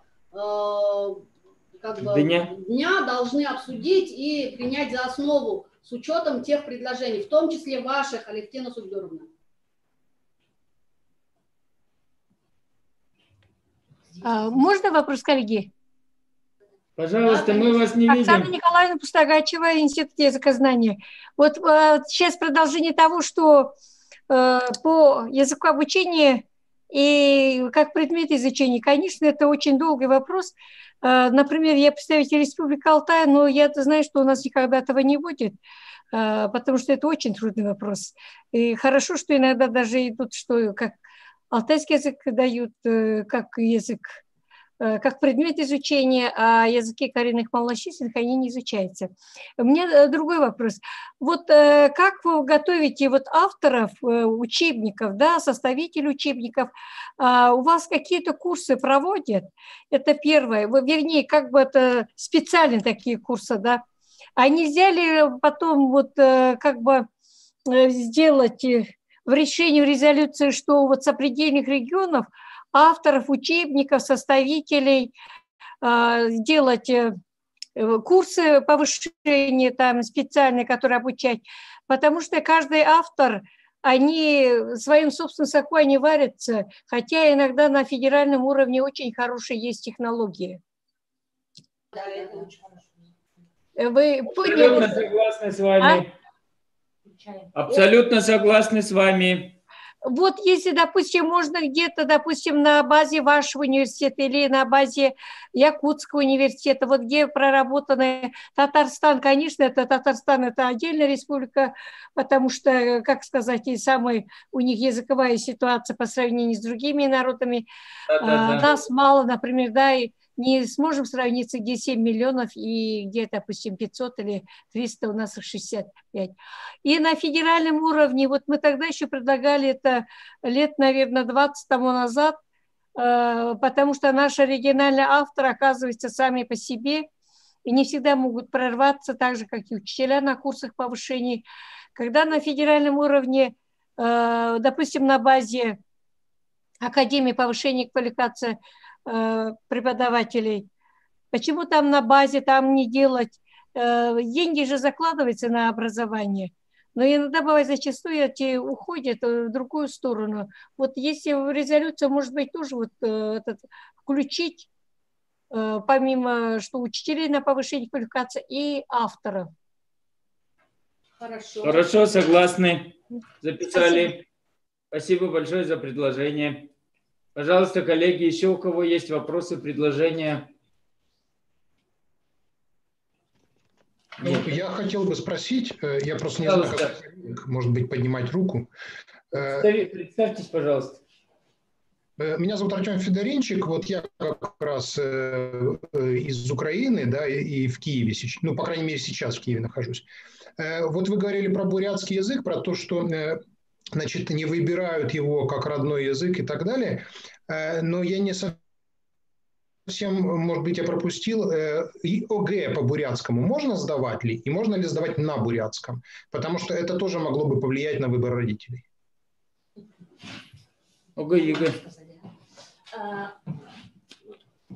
По ОГЭ Баирма Дамбиевна скажет, да, то, что касается выбора языка как предмета изучения, у нас есть такая проблема, в советский период достаточно такой большой перекос произошел.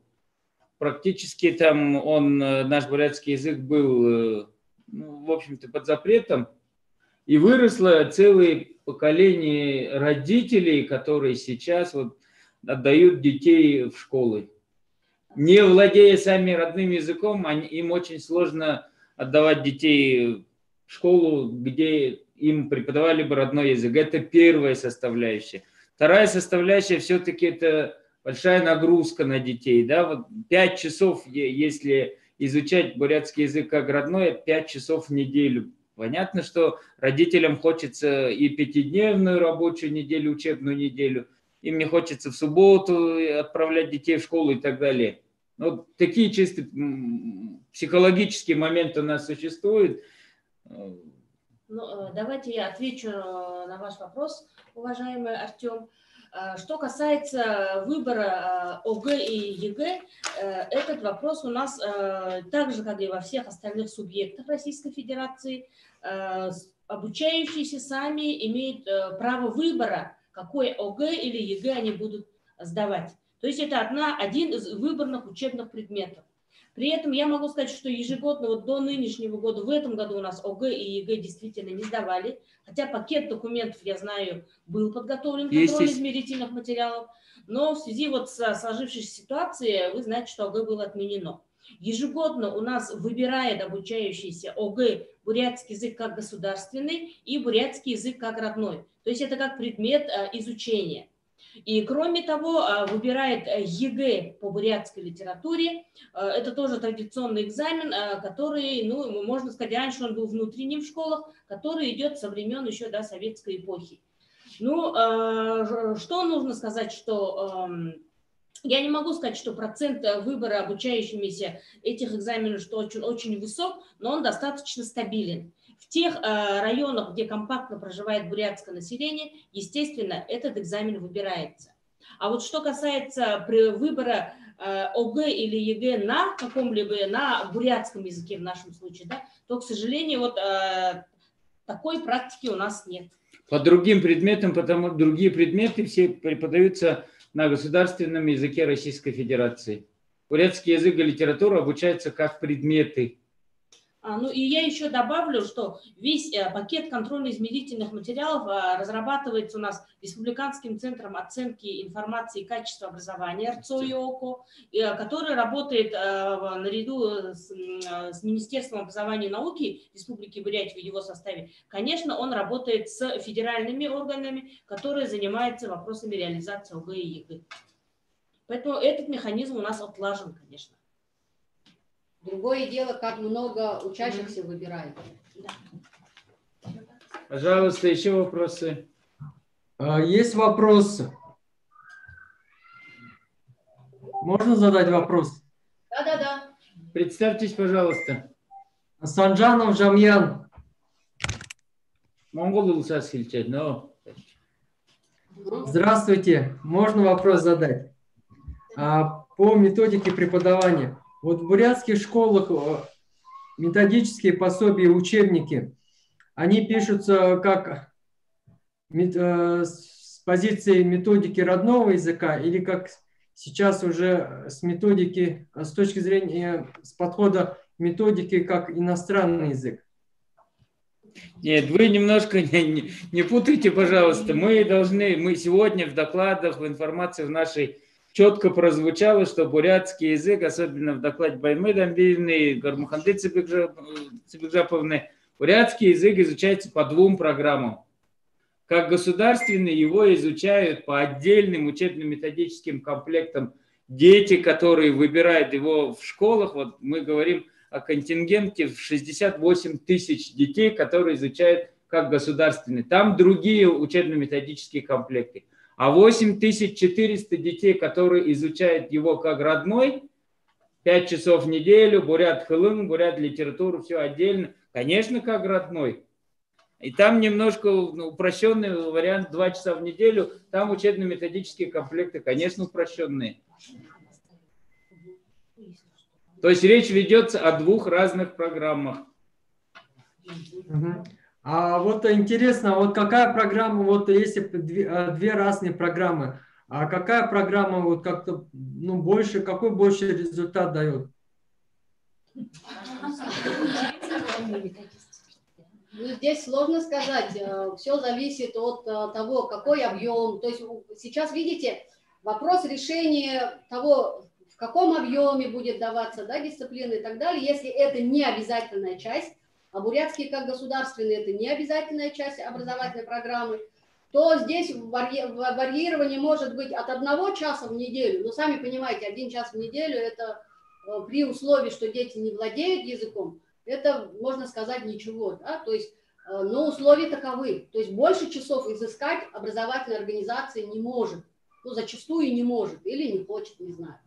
А вот что касается родного языка, то есть бурятского как родного, то эту программу имеет возможность реализовывать немного школ, к сожалению. То есть где-то там вот около 60 тысяч против 6-7 тысяч. 8300 учащихся, которые могут обучаться по этой программе. Но уже сейчас есть проблемы, уже в тех же районах, бурятских населенных пунктах, где традиционно знание родного языка детьми было такое хорошее, свободное, да, сейчас уже намечаются проблемы. То есть я уже говорила, чем младше дети, тем хуже они владеют родным языком в тех же отдаленных населенных пунктах бурятских наших, глухих, можно сказать, деревнях.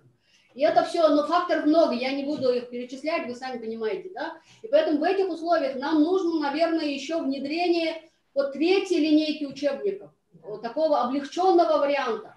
Помните, разноуровневого. В советское время я, например, училась по программе «Русский язык» в национальной школе. Это была программа облегченного такого русского языка, варианта, да, именно для национальных меньшинств. Вот такой опыт уже есть, такого уровневого подхода. И поэтому сейчас нам нужно выработать вот эту уровневую систему. Я говорила на примере бурятского языка, и я думаю, что эта проблема актуальна и для других регионов. Пожалуйста, есть еще вопросы? Уважаемые коллеги, участники, если нет вопросов, регламент у нас еще 15 минут, мы можем работать. Пожалуйста, коллеги. Можно. Республика Саха, Северо-Восточный федеральный университет, Поликарпова Евдокия Михайловна, завкафедры, автор учебника по якутской родной литературе. И заранее резолюция конференции будет доведено до участников. Да. Ага. И внести предложения письменно можно. Сегодня я могу немножко озвучить, конечно. Но по нашей республике опыт очень хороший есть, и общественность очень хорошо нам помогает в проблеме сохранения языков, культуры. По культуре у нас созданы очень хорошие оригинальные учебники «Культура народов Республики Саха-Якутия», не только якутского народа, и венкийского, и венского, и кагирского. Как-то вот смогли в купе представить культуру народов Республики Саха-Якутия. И наше мнение, вот наше, как разработчики, 15-20 лет над этим работаем, и молодежь за нами идет. Вот культура, литература и язык, они должны быть взаимосвязаны, все поданы. Без этого мы никак не можем сохранить и развивать наши языки. Что нас волнует? Вот федеральный центр, если мы можем свое мнение, свое предложение высказать и отправить, да, отправить или попросить. Вот сколько вариантов, там 5 вариантов школьных учебных программ. Там естественно-научные, гуманитарные, там математическая школа, или всяко разные, столько вариантов.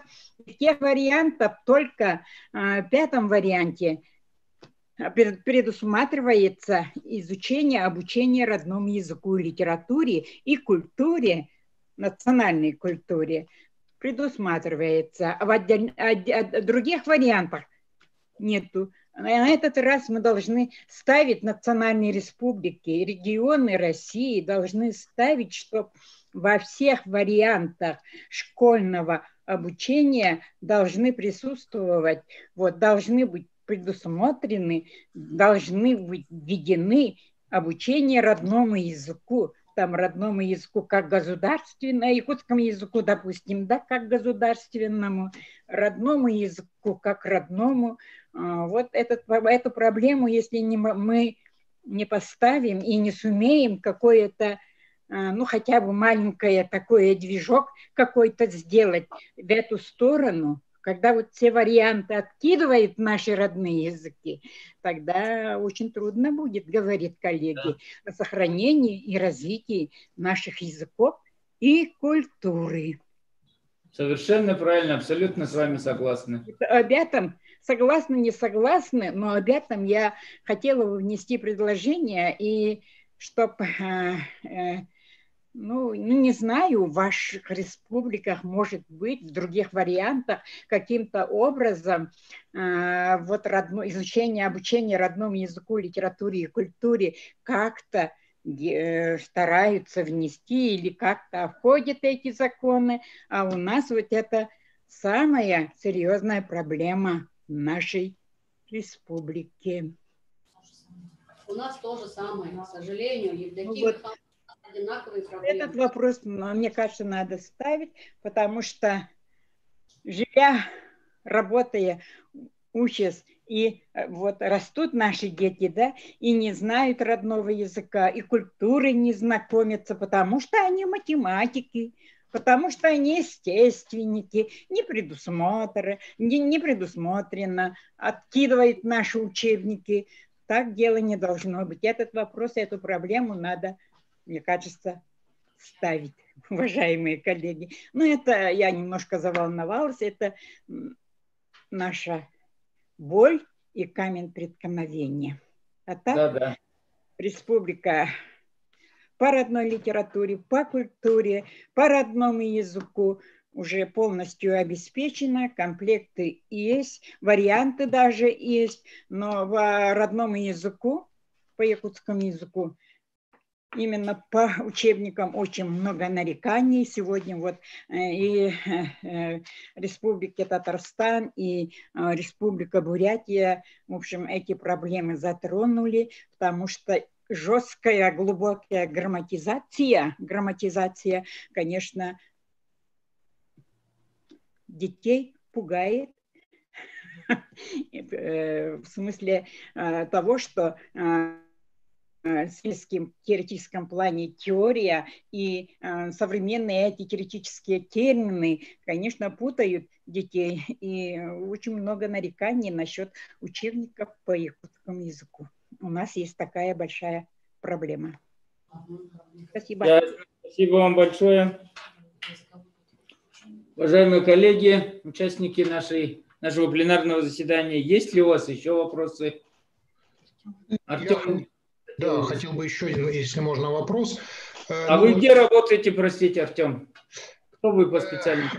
Прямо сейчас я на фрилансе, вот, но у меня как бы сложная биография. В институте образования работал, в общем. Ну, давайте сейчас этот момент опустим, да, потому что у меня вопрос другого плана.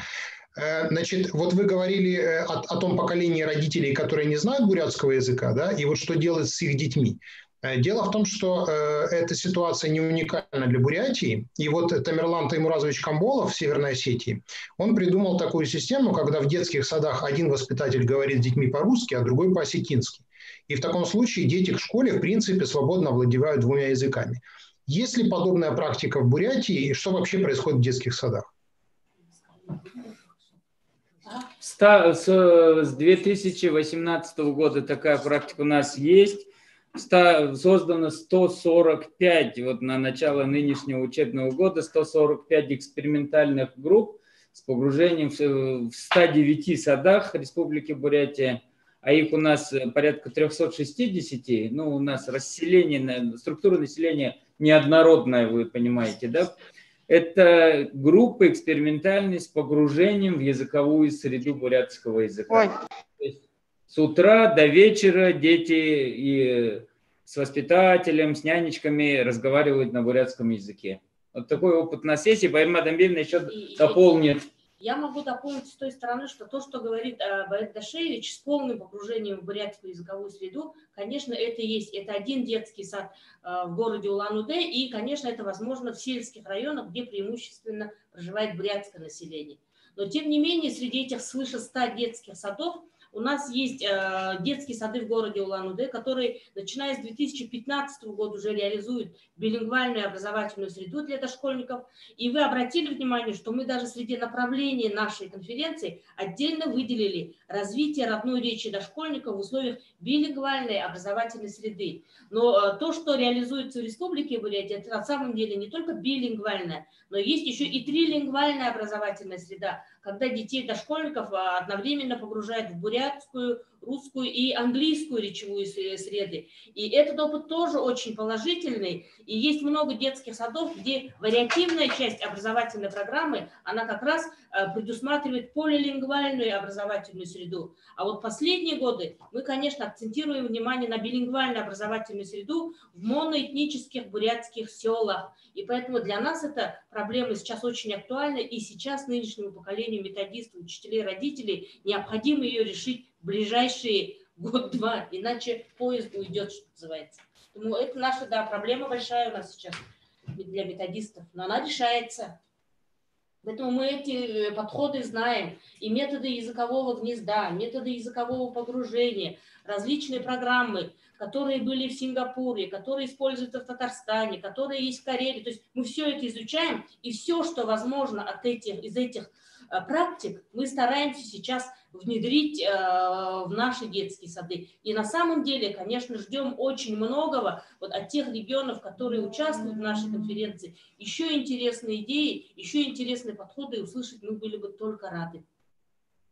Ну и, Артем, у вас завтра будет возможность, вы посмотрите по секциям, да, там есть разные варианты, проекты, практики, которые реализуются, в том числе у нас в республике, они представлены. То есть там вот лучшие, скажем так, кадры, работающие в тех же детских садах, о которых вы спрашивали, они здесь в качестве участников заявлены.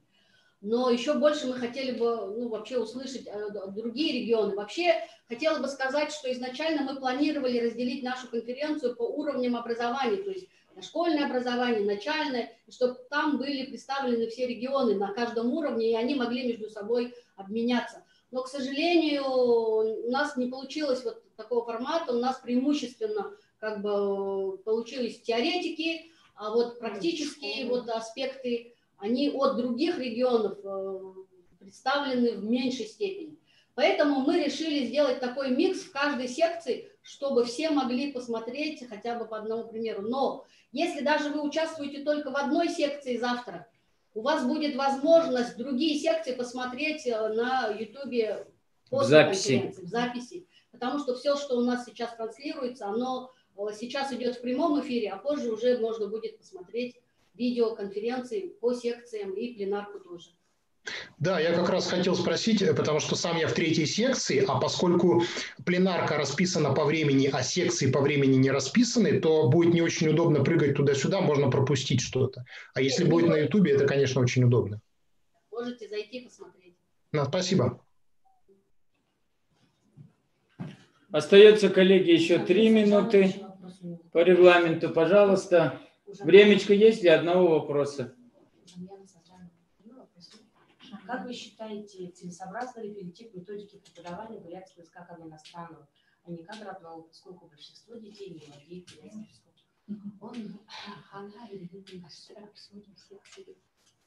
Он в секции. Жамин Санжанов биде тане асудылды харюсхар болун бенке. Вот здесь в чате Жамьян задает вопрос, используется ли, планируется ли использование методики иностранного языка применительно к методике преподавания бурятского языка. Ну, на сегодняшний день уже эта работа ведется. Вообще она началась в 90-е годы. То есть как только вот начался вот этот этап демократизации в языковой сфере, были уже первые попытки разработать такие учебники, как раз основанные на методике преподавания иностранных языков у нас. И сейчас, если говорить, то есть учебники, допустим, вот, ну, в частности, я являюсь одним из авторов УМК Амарменде для начальных классов, но пока мы только для начальных классов разработали. Есть учебники УМК Алтаргана, которые в средних классах сейчас используются. И также есть у нас сейчас действующий, реализующийся в школе на старшей ступени учебник Ольги Нормаевны Макаровой. Кроме того, я еще добавлю, есть УМК для начальной школы РДНИ, разработанная Жумпатанханной Намзатовой. Поэтому линия УМК для детей, не владеющих языком, она у нас в республике имеется. Существует. Да. Их несколько. То есть и методика, соответственно. Но, к сожалению, нет полной линейки одной вот этой концепции, одной авторской концепции, к сожалению. Но я думаю, что пока. Спасибо, молодцы. Очень было интересно. Удачи вам. Спасибо большое. Уважаемые коллеги, еще раз хочу обратиться к вам. Вот на секциях, как проект резолюции нашей конференции, будут представлены все наши предложения, которые были сейчас озвучены. И участники уже в секциях могут внести еще дополнительно предложения, свои идеи. И обязательно эту резолюцию мы постараемся донести до вот тех адресатов, кому мы эти вопросы, собственно, адресуем. Как решение именно не только как вот от Бурятского госуниверситета, да, а от имени вот этого большого количества участников из разных регионов. Мы обязательно будем это выводить в публичное поле, во-первых, да, в средствах массовой информации, ну и адресно, видео, соответствующую и так далее. Мы будем резолюцию передавать вот тем адресатам, к кому мы обращаемся. Хорошо. Поэтому в секциях просьба принять активное участие и в конце обязательно все предложения по резолюции внести. Может быть, за ночь вот эту родятся еще больше, еще более креативные идеи и предложения. Итак, уважаемые участники пленарного заседания, время, отведенное нам с вами для пленарного заседания, подошло к концу, завершилось.